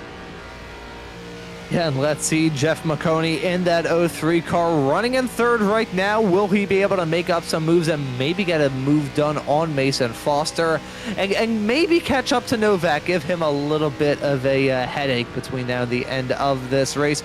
Already rapidly approaching on 10 laps completed thus far. Jeffrey Maconi saying the 5th lap last time by at a 28.9. He's quick in that 03 car. Certainly going to be flexing his muscles in the early stages of this race. He's got Bo Brady right behind him, who's got to be keeping him honest, but I think Jeffrey Maconi may be sizing up a move on Mason Foster because that gap between Foster and Novak, not the greatest in the world. Right as I say that, though, Foster sets a fast lap of the race. I was going to note that the 96 car is dropping off a little bit. Either way, though, I think Maconi would want to try and force this issue a little bit and get that move done to slip his way into 2nd. This top three is very much going to be trading fastest laps for now, I think. If this race goes long, of course, the game's going to be about who's saving versus who is trying to push early on, and that's sometimes hard to tell until the tires have really come into play by the very end. This track is an absolute tire brutalizer. Even though we have a bit more grip and a bit less heat in the night, it's really one of the most abrasive and one of the most tricky to get around. As I see, Gabriel Gatti has actually made up a position since his little error on the road, but especially because there's no pit stop expected in under green flag in this race. The car should have fuel to run to the end. They certainly did last night. It's going to be a bit of a game of different strategies. Zach probably just wants to control the pack and might not want to fight too much this early on if he's gotten around, which Jason Foster looks like he's willing to try and force. Dives it to the inside. He's got a good run and he's going to hit the bottom going into 3 and 4. This may as well be his.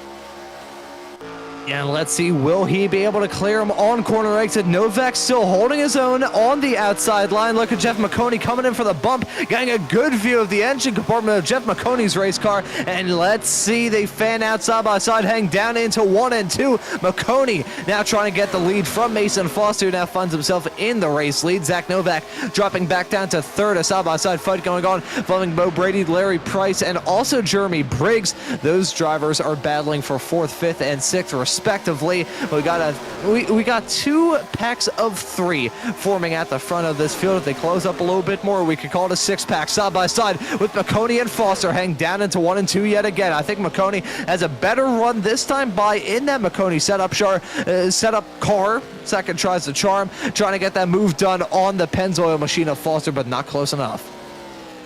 Well, I think Zach, he may have lost positions, but I think Zach is playing the game he wants to play and is just going to sit there playing this long run rather than pushing people too hard. He might take a pass if it comes, though. I don't think any one of these 3 drivers are inherently faster than the others. It's all down to run plan. Zach Novak definitely doesn't want to become prey to the pack behind now, and he is forcing Jeff Maconi up to the high side. I see Bo Brady getting remarkably close. They almost send it free. Further back, there's a tiny bit of contact. They get away with it on the backstretch. Our only Ford Mustang here at the top of this field, as that's the 96 into Zach Novak, and they've gone below the line again. I think we stayed green. Oh, we get the yellow just now. The yellow flag coming out, and that could have been the worst crash I ever saw. Let's take a look at this. It was a matter of inches between themselves and the pit attenuator. Oh, okay.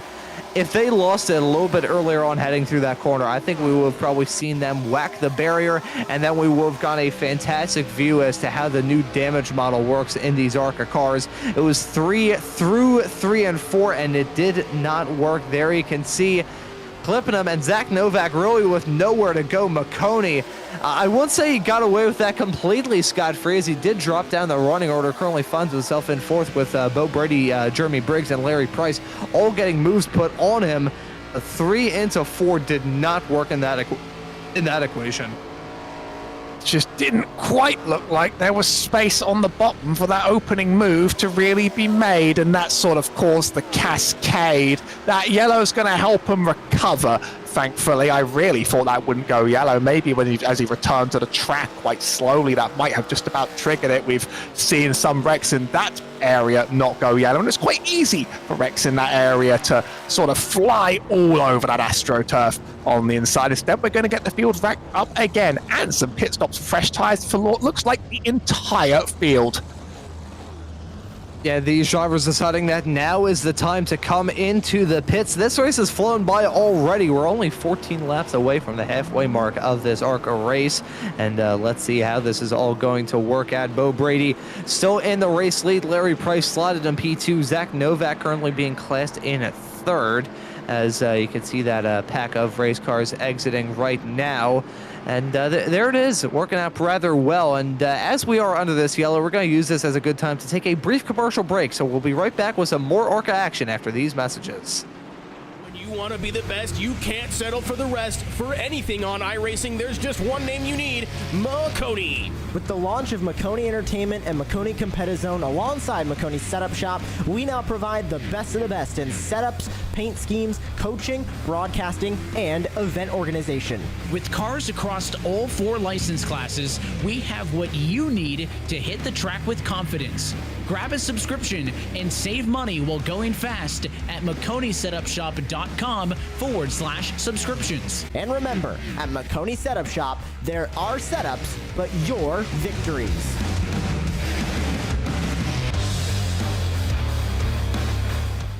Racing isn't easy, but experiencing it is. iRacing puts you in the driver's seat with the industry's leading sim racing game. Drive on laser scan replicas of the greatest racing circuits from around the world.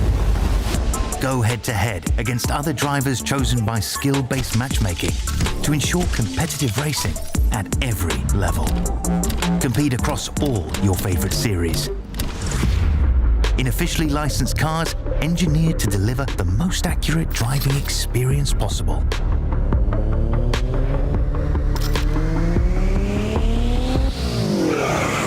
Join a race or host your own with players from across the globe. Race against the computer or in a league with friends. Feel the thrill behind the wheel.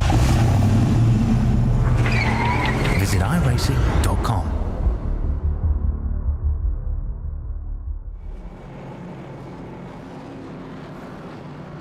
We're again ready for this restart here for the 4th race of the new content clash here, presented by Maconi Setup Shop on Maconi Entertainment. These brand new ARCA cars have put on a really good race up to this point. There's a second yellow for an incident involving Zach Novak.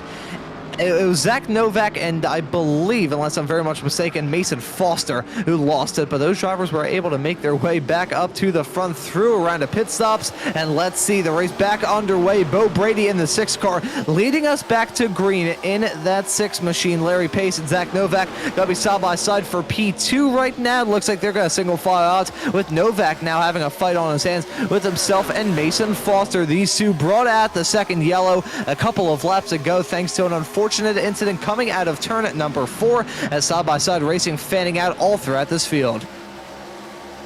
Well, Novak being back here in the first place is gonna be a pretty lucky master stroke for him, as that means that he's going to be able to just play the same game he was playing. I hope he doesn't end up inside Foster's car again, but with Pace and Brady setting the lead for now, that puts Larry, the ARCA farmer, farming his ARCA one more time at the front of this field. I'm curious to see if he still has that same spark in the long run racing that he had last night.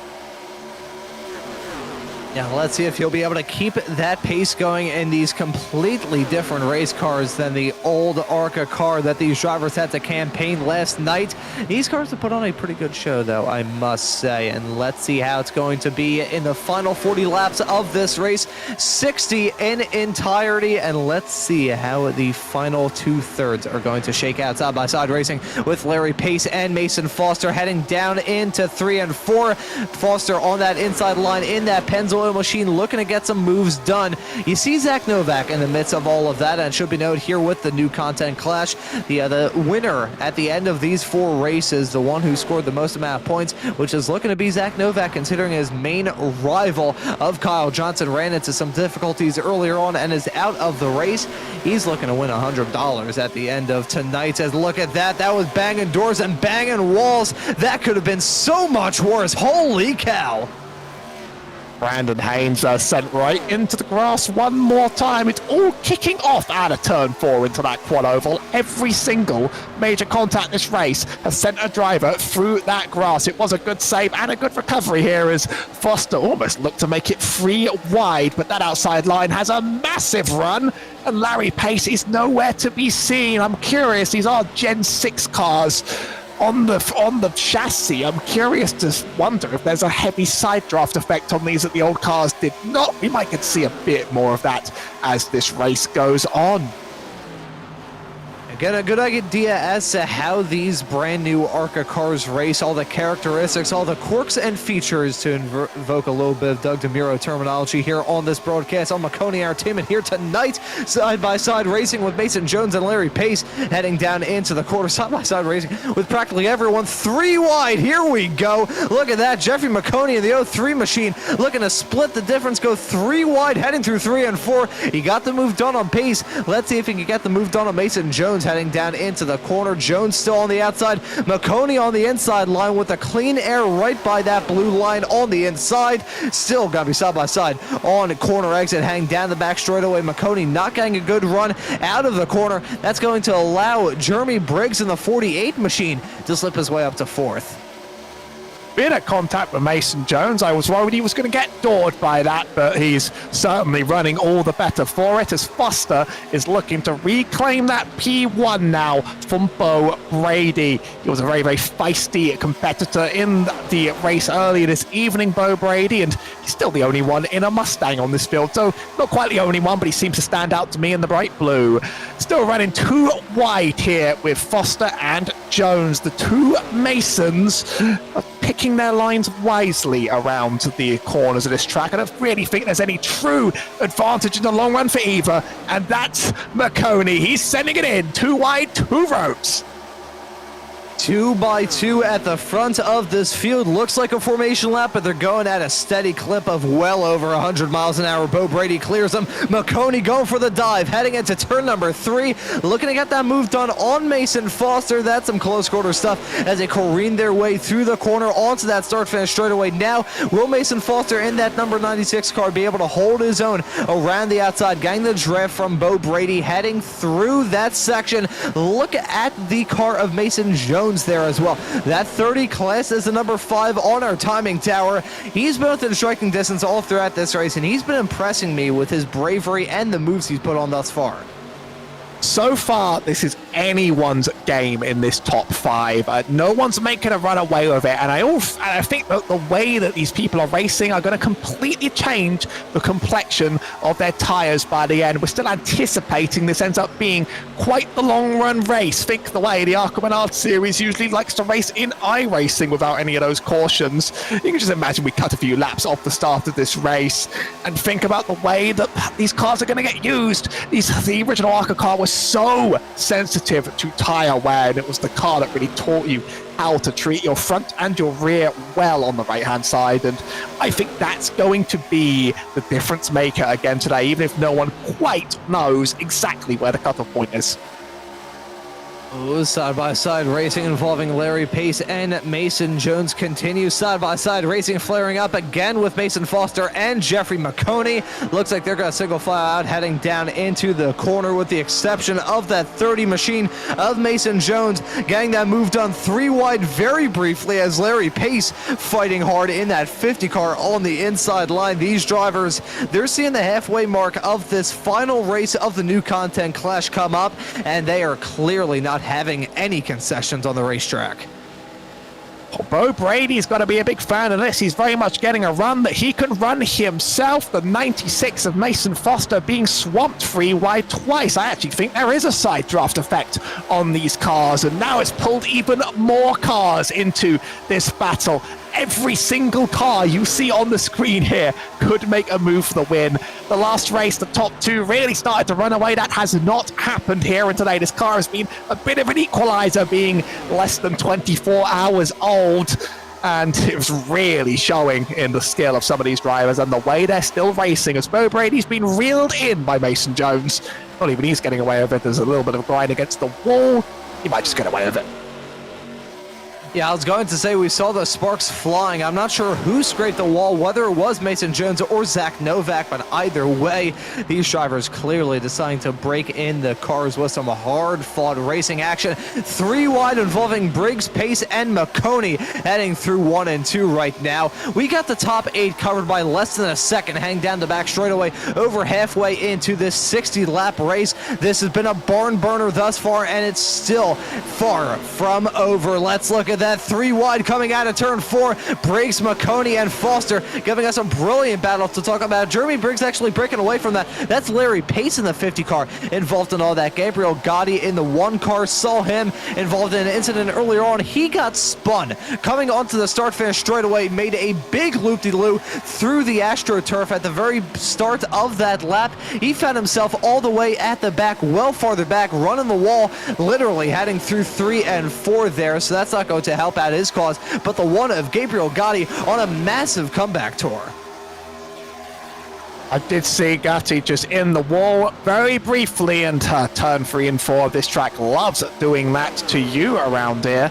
But he's definitely still sticking with the others enough. Now, 3 wide around here is usually a death sentence, but we've been seeing so much of it like it's commonplace. These drivers putting a lot of trust in each other. They're doing it again behind as I speak. This time it's Foster being held in the middle. I don't think that's the one place you want to be when you're being sent free, as that might have just broken up these packs a little bit, but almost nothing seems permanent around this track here today. Yeah, there is nothing that sticks as it stands currently. The best way I can describe it is a 162-mile-an-hour game of leapfrog. Look at these drivers hauling the mail, heading through the corners around this racetrack. Jeremy Briggs in that 3 car. We saw him fast in the Legends race earlier on, and he's certainly flexing his muscles and flexing the safer barrier heading down into turn number 1 as well. I think these drivers are getting a bit more flirtatious with that outside barrier. They've been scraping it more. These tires are starting to fall off. These drivers feeling the burn of the tire wear around this racetrack that, even though we're running under the lights, still going to be tough. It is a cheese grater on the tires, and these drivers really feeling the burn as it stands currently. Coming to 23 to go in this race, and I gotta wonder, I bring it up a dirty word here, tire management. Who's been able to manage their tires the best? Has it been the likes of Briggs as he tries to go for a move on Bo Brady, or is it someone else who's been able to be a bit more calm? That's a wall scrape from Larry Pace coming out of the corner. Not sure how he's managed the tires there in the 50. Well, in the old ARCA car, this track was very, very rear dependent. You'd be driving on the rear very often and shredding that up as you slide. I hear from some in the community that this car understeers a bit more than the last one. It's not just a completely glued to the track aero monster. You still get a bit of a slide, although it's easier to correct, but when you make your mistakes, you're sent wide. And, I mean, I was already sent wide enough times last night in this car. Thank you very much. How do you think I retired from yesterday's new Content Clash race in the old car? We're seeing more and more people just not quite making that exit out of 4 or that exit out of 2 quite right. I think Zach Novak's getting everything he wants here, though. Getting to run his own lines. He's not having to deal with battling other people. He can pretty much run those tires entirely by feel. A huge wall slam there from that Maconi setup shop car. Not quite sure which number that was, but you can just see these drivers are just starting to feel the burn of it over and over again. I think that may have been Jeremy Briggs in the number 48 car that smacked the crap out of the barrier coming out of turn number 2. It looked like he just lost the steering there, so play me like a fiddle, because I said, probably about like 3 or 4 minutes ago that he may have managed the tire as well as he was trying to get a move done for second. He's dropped down like a rock, currently finds himself in 6th at the present moment. Whacked the barrier. I gotta imagine there's at least some damage on that race car, but at the front of the field, Zach Novak put on a really good drive, finds himself reaching the final 20 of this race with a 1/4 of a second gap to himself and Larry Pace. Pace was quick in that Legends race earlier on. These two were the ones that completed the front row in that Legends race earlier on. Pace, as much as he had the pace in qualifying, didn't really convert well into the race itself. Novak was able to grab the checkered flag in that Legends 100 lap dash at South Boston earlier on this evening. We're getting an odd case of deja vu with Novak and Pace back at the front of the field, albeit a completely different racetrack with completely different race cars. Well, don't you forget last night's ARCA race as well. Novak had the better of pace at the end of that after a little bit of contact.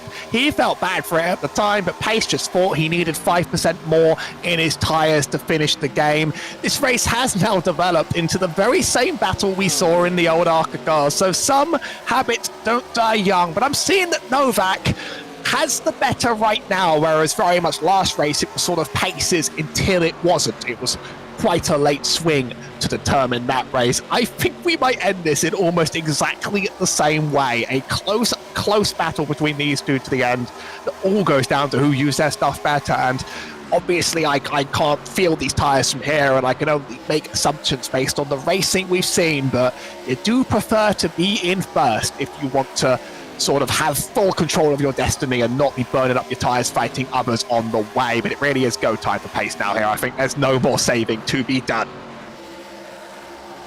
Yeah, there's only so much saving you can do. Now it's time to push that throttle pedal as far down as it will go, bend the floor pan in that race car, and try and get to the front. Zach Novak, he's enjoying running by himself, having that clean air, and just being able to slowly whittle away at the laps left in this race. Now 15 to go in this race that started off with 60 laps, and we've got a side-by-side fight now for the race lead. Larry Pace in that 50 car trying to carry the momentum on the outside line, going onto the back straightaway. They weren't single file, but Novak certainly blocking off that run. I wonder if there's going to be a little bit of bumping between those cars as well. The front pack has broken up a teeny tiny bit. Here's a fight going on involving Jeremy Briggs and Mason Foster.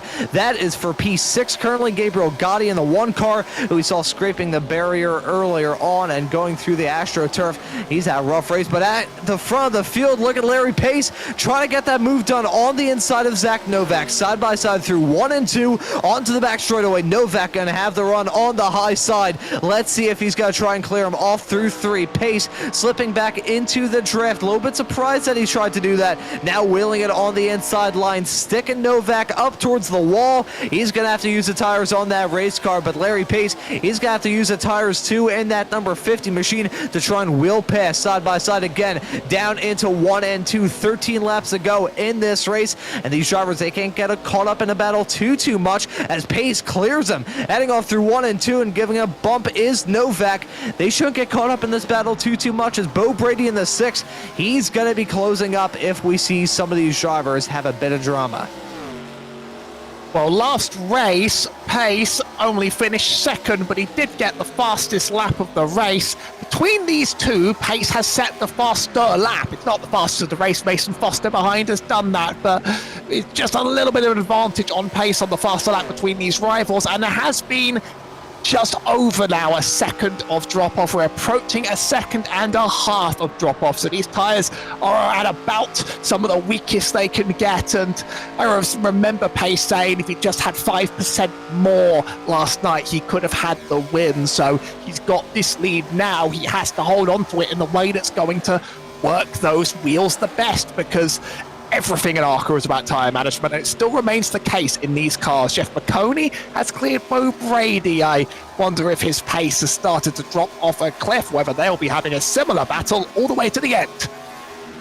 And a thing to raise as well, talking about how things are going to shake out at the front of the field, we could very easily have a yellow that completely throws this race asunder. Right as I say that, yeah, perfectly time for me to mention that. Bo Brady so sideways coming out of turn number 4. He's not going to have clean underwear after that. There's no doubt in my mind. Side by side with Jeremy Briggs and Mason Foster. That's for 6th. Briggs trying to get that move done on the inside line now with 10 to go in this 60-lap long race, and it's Larry Pace at the front of the field, extending that gap now between himself and Zach Novak. That 0.3 of a second teetering below that and above that every single moment around this racetrack. I think Larry Pace, he's enjoying having that clean air, not having to worry about any sort of turbulence coming off of Zach Novak's car, and just being able to position that car well. You always hear about track position in a race like this. The track position going to be super important in this race, just in terms of where Larry Pace positions that car to keep Novak in that dirty air. Well, Ron, I'm getting flashbacks to last night. I really am. This is almost exactly how it ended. Pace on top until Novak swung it at the very, very end. We come up against lap traffic here. This is Brandon Haynes.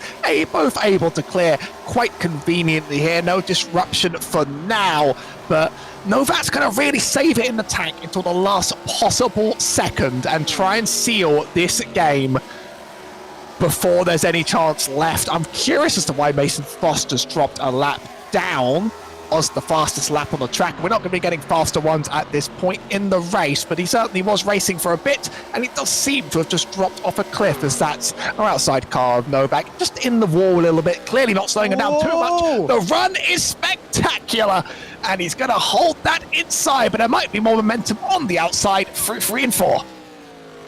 Yeah, and let's look at it. These drivers side by side on corner exit, taking to 6 laps left to go. And it's got to be that 50 car leading it on that 6th to go lap. But Novak on that inside line, he's gunning for a $100 paycheck, and he's also gunning for yet another win. Oh, nearly coming to blows. Coming out of turn number 2. That was so close to disaster. Novak drifting up towards the outside line. That 50 car is still there, and that could have very easily resulted in a catastrophe between those two race car drivers. Novak, he's going to have to take it a little bit easy. He may need to get his bearings straight, recollect himself after that close call a couple of moments ago. Larry Pace, he is positioning that 50 car on the inside line. Novak running the wall. He's going to have a monstrous run heading down this back straightaway. Let's see how Zach Novak is going to tackle the end of this race. Look at that, Larry Pace moving up towards the outside line as well. He knows that Zach Novak being positioned wherever Novak wants Novak to be positioned, that's going to be a recipe for disaster if you are Larry Pace. So he's trying to put on a defensive clinic right now. You can see he's not confident running a consistent line, running on the inside through 1 and 2, on the outside through 3 and 4. Novak scraped the barrier though. That cost him a little bit of time, but I think Pace had an own wiggle heading through the inside there as well. Here we go. They're coming to 3 to go this time by Howie, and it's deja vu to one night ago here from the new content clash presented by Maconi Setup Shop. Pace and Novak, P1 and P2. Novak, despite the fact that it hasn't been a smooth ride for him up to this point and scraped the wall in this very section 1 lap ago, he's within striking distance. Let's see, is he going to take it in? Heading down into turn number 3, will he go for the move? He will go for the move on the inside. There we go. Let's see how this is going to shake out. You can see that 50 car Pace on the outside line, keeping that momentum. He's going to have had his seam going on to this tri-oval. Novak in that 18 machine, having to tuck back into the slipstream now. 2 laps left to go, 3 miles left to decide this race. Larry Pace looking for his first win of this new content clash. Novak looking for his 3rd and looking to cap off this event and grab that $100 paycheck. He's trying to grab the lead though down the inside, heading off into 3 and 4 right towards the end of this race. The white flag is going to be in the air in a couple of moments time for these drivers. Who's going to make it to the checker though is a real question that I've got. They're side by side yet again. They finally single file out. Novak unsuccessful in that challenge, heading through 3 and 4. Larry Pace holding on to the race lead, running that inside line through 1 and 2. Novak gonna have a monstrous run yet again, tucking back into the draft. He's gonna have to go for the dive. He's going for the dive into 3. Let's see how it's gonna work. Holding on to that inside line, hugging the blue line. Look at that Pace on the outside line, keeping that momentum. He's gonna have that head steam, and Larry Pace in the number 50 car is gonna take the checkered flag at the line. I think Novak had the faster car, but Pace absolutely drove a defensive masterclass to finish that. He might be disappointed he didn't get the win in his favorite car, but he's gotten the payback now on the track and really beaten Novak where it counts on this finale of the new content clash. That was an extraordinary finish. It could have gone anyone's day. I can't wait to hear from them about how they thought that one played out. Holy cow, what a race, and what an expertly driven drive towards the end of that race for Larry Pace. He knew where to put that number 50 car, and he did not look back. Credit where credit's due, though, to your $100 winner, the grand prize winner at the end of this race, Zach Novak. Certainly going to be rather pleased with how things went for him in this new content clash presented by Maconi Setup Shop. At the end of this final race of this two-day event, Larry Pace in the 50 car is going to grab the checkered flag. Zach Novak going to finish only 0.2 of a second back in P2. Jeffrey Maconi going to round out your podium in third. We have Bo Brady finishing this race in fourth. Mason Jones classed in P5. Hunter Morgan made up a lot of moves towards the end of that race, makes it up to P6. Gabriel Gotti dropped down like a rock. He finishes this race in P7. Jeremy Briggs will be classed in 8th. Keith Thomas will be classed in 9th. Brandon Haynes going to round out your top 10. Then looking through some of the other cars that we have classified, lots of these drivers ran into some difficulties. That includes, but is not limited to, Mason Foster, Zach Call, Kyle Johnson, and Brain Laster got involved in an incident earlier on and did not rejoin the racetrack afterwards. So those are your results at the end of this 60-lap ARCA battle. These brand new ARCA cars really impressing in that race, and we got some impressive drivers waiting there in the interview waiting area. Howie, I'll let you take first dibs on who you want to have a chat with. I've got to ask Larry Pace about that finish. I really do. Good evening, Larry. You didn't quite win last night in your old car, but you got the payback on Novak on the road this time. What do you think went better for you to hold him off on that exciting finish? I went to low fuel on the last stop there, and I was expecting it to get tight. I forgot to check my fuel, but it was actually better, I think. So that definitely helped. Zach took it pretty easy on me when I shifted in under him to take the lead. I think he wanted to make amends for giving me a little shot into turn 3 last night. He didn't need to do that, but I always have a blast racing with Zach, so that was very fun. So of all of the drivers on this field, you're one of the ones that knew the old ARCA car the best. So what has stood out to you the most about the way this car drives differently on the track? It's a plow box. It does not turn on exit. It's really hard to force it to drive on the right rear. That's going to be money if you can really focus on getting this car to drive off of right rear. That's all I did for the first 20 laps of that run. And I think Zach was doing the same in the back of the pack, just kind of really taking it easy, forcing it to be on the right rear, and made the difference in the end. And the draft is huge. You can suck up to people. The side draft is super annoying. Not a fan, but it was still a fun race. You know your tyre wear at the end of that. It's interesting that you mentioned that there was a side draft. It looked like there was from my perspective. I just wasn't quite sure if it was in play. But do you know how hard you used those tyres by the end of that? Because I know you said that the raw percentages were quite a big factor last night. I didn't check it. They didn't feel too bad, but I don't really have anything to base it off of. I mean, the rest of the field looked like they really started to struggle with 20 to go, and they were all really pushing up to the wall on exit. Even Zach in front of me, when I was catching him, he was using up all the track, and I was just getting really low exits and taking it super easy and barely turning the wheel, and I think that made the difference. I'm not sure exactly what the percentages were, but it felt pretty neutral. Well, a thrilling finish and a win to end the road. We'll get results as soon as we can on the championship standings. But before we move on, do you have any thank yous or shout outs to give out at the end of this session? Just thanks to Jeff Maconi putting this on. Pretty cool event. Hopefully the next time we have something like this, we get some more guys out, because this was a real blast. Really cool event he put on. So huge thank you to everybody at Maconi. You guys for doing the broadcast. And that's about it. Thank you. Thank you very much for the race. And I think it's best now that Ron gets to speak to the other side of that coin with Zach Novak, our P2 finisher.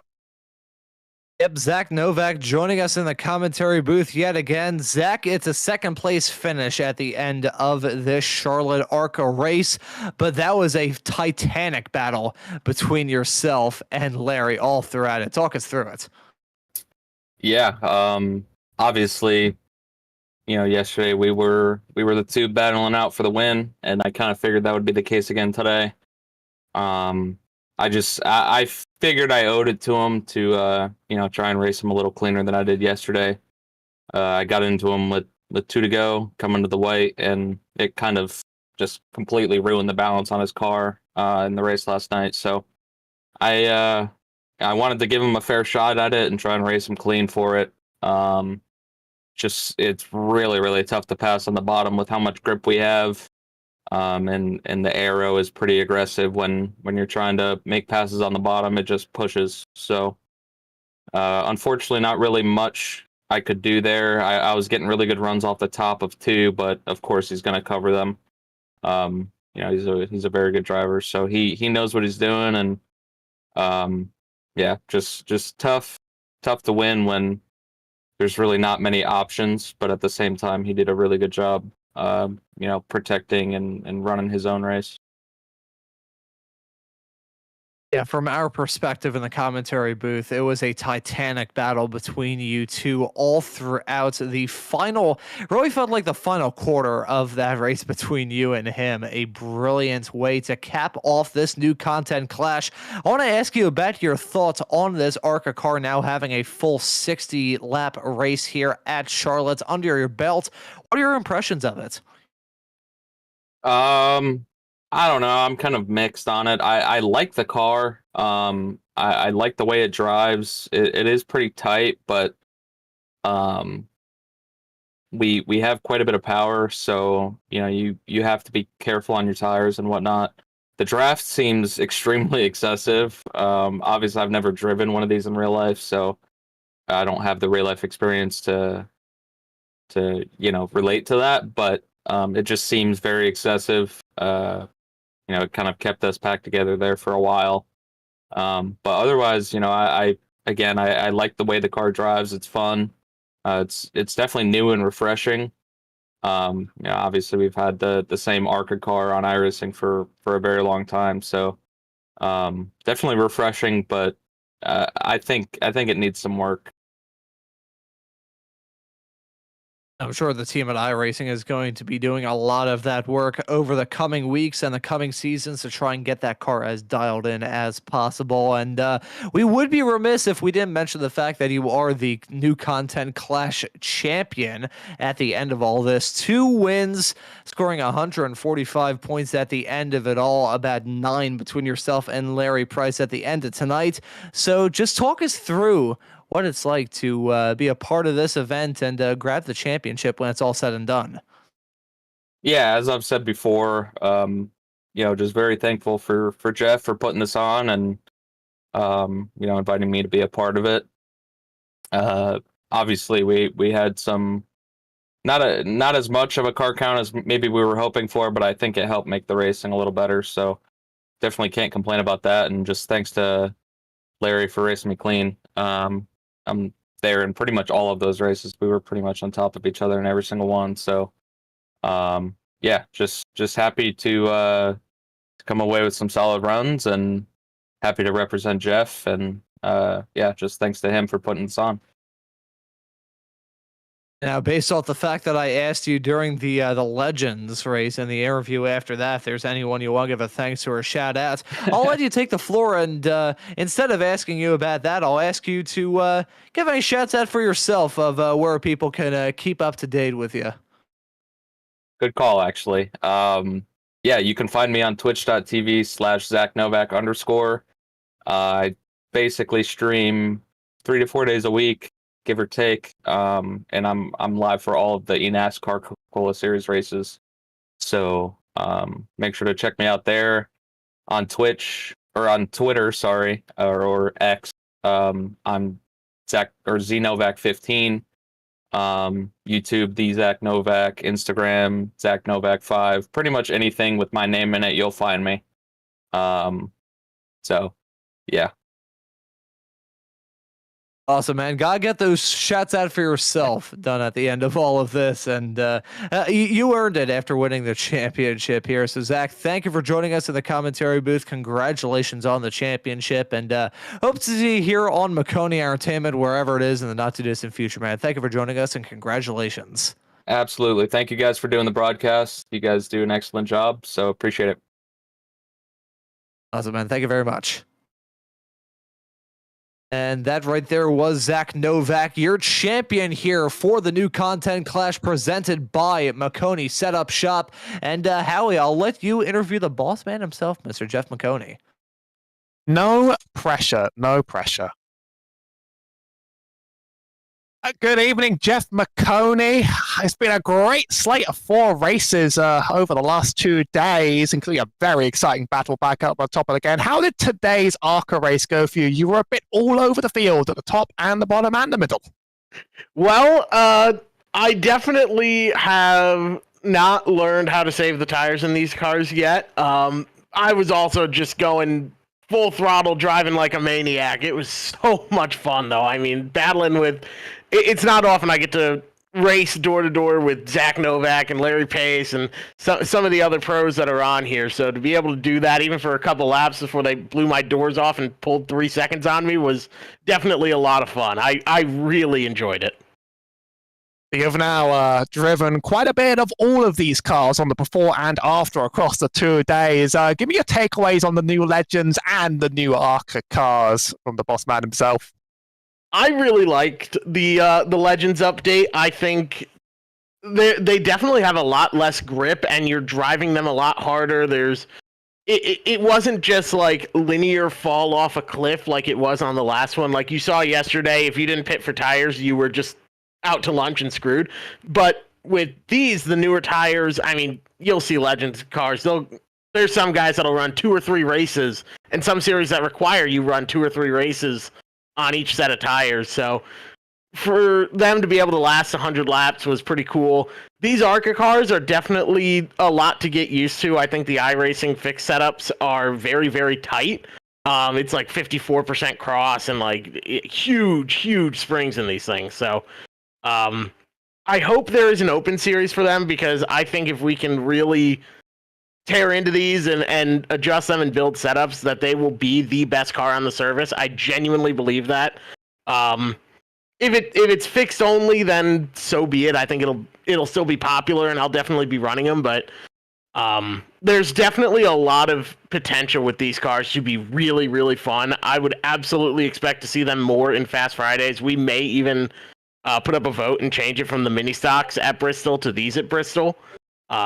They're just so much fun. Well, I'm really waiting out for the Gen 4, but I'm happy we got these in place instead. Now, I might say it's a bit silly to ask Jeff Maconi himself for any shout-outs on his own channel, but feel free to offer any shout-outs regardless to end off the day. Well, you guys did an amazing job up in the booth as always. I see DJ's we have a new theme going for these broadcasts, and so if you've seen a difference in how like our overlay looks and everything, the new ATVO theme just dropped, and you can tell he's having a lot of fun with it. Rightfully so. It looks really, really cool. So huge shout out to you guys. And Howie, I know you weren't scheduled to run this. Justin Prince had some technical difficulties, so thank you to you for jumping in. Ronald, awesome job for managing for as long as you did until we could get a solution in place. DJ holding down the fort as well. Everyone that came out in the race, though, thank you to them. This was put together very quickly. Just sort of like, hey, what if we have one big race to send off those cars and bring in the new ones? And a lot of money being going out. It'll be fun for Novak to finally have one of those trophies. He had a cash option or a trophy option and took the cash last time, so now he's getting a massive trophy, and definitely had a lot of fun tonight. Well, thank you very much for bringing the series together and some of the fantastic races we've seen over the last few days. It really has been a joy. Absolutely. I appreciate you guys. Have a good one. And that right there was the boss man himself, Mr. Jeff Maconi. And Howie, what an event to be a part of, and what a night of racing action. Final thoughts before we wrap things up. Well, it's very much a changing point for a lot of oval drivers. Some of the cars that we've known for the longest have just seen themselves disappeared and replaced with new entries, but these cars are really, they're not only for this sort of top level racing, but they're also for getting people into the iRacing experience and teaching them about the fundamentals of driving. And I think both of these cars are going to really help a whole new generation of iRacers fall in love with oval racing. I mean, you can hear from my accent, I wasn't built for oval racing, but I still fell in love with it for iRacing, and I'm sure there's going to be plenty more that are going to have a lot to learn through these. I'm really looking forward to seeing how they impact the experience. It's the start of a brand new adventure with the refreshed Legends cars and the brand new ARCA cars here on the iRacing platform, and I'm sure we're all keeping our fingers crossed that those brand new cars going to bring in a new brilliant era of oval racing on the iRacing platform. And if you're in the mood for some oval racing, you can always check out Maconi Entertainment. In fact, coming up tomorrow evening, we've got the action from the Goat Locker Racing Cruising Classics Next Gen Series. They're going to be running at Gateway. That series, I used to call it a heck of a lot of fun, and I'm sure those drivers out there on the racetrack are going to be having some fun. But as for this broadcast here on Maconi Entertainment this evening of the new content clash here for Season 1, moving into Season 2 of 2025, I think that will just about do it. And so, for myself, Ron Mons, Howie Burrows joining me in the commentary booth, our old mate Justin Prince not able to join us after some technical issues earlier on, and DJ Lyons doing a fine job working on the cameras and the graphics in the virtual production hauler. I say thank you all so very much for watching, for tuning into this broadcast here on Maconi Entertainment tonight, and we hope to see you all wherever it is in the not too distant future.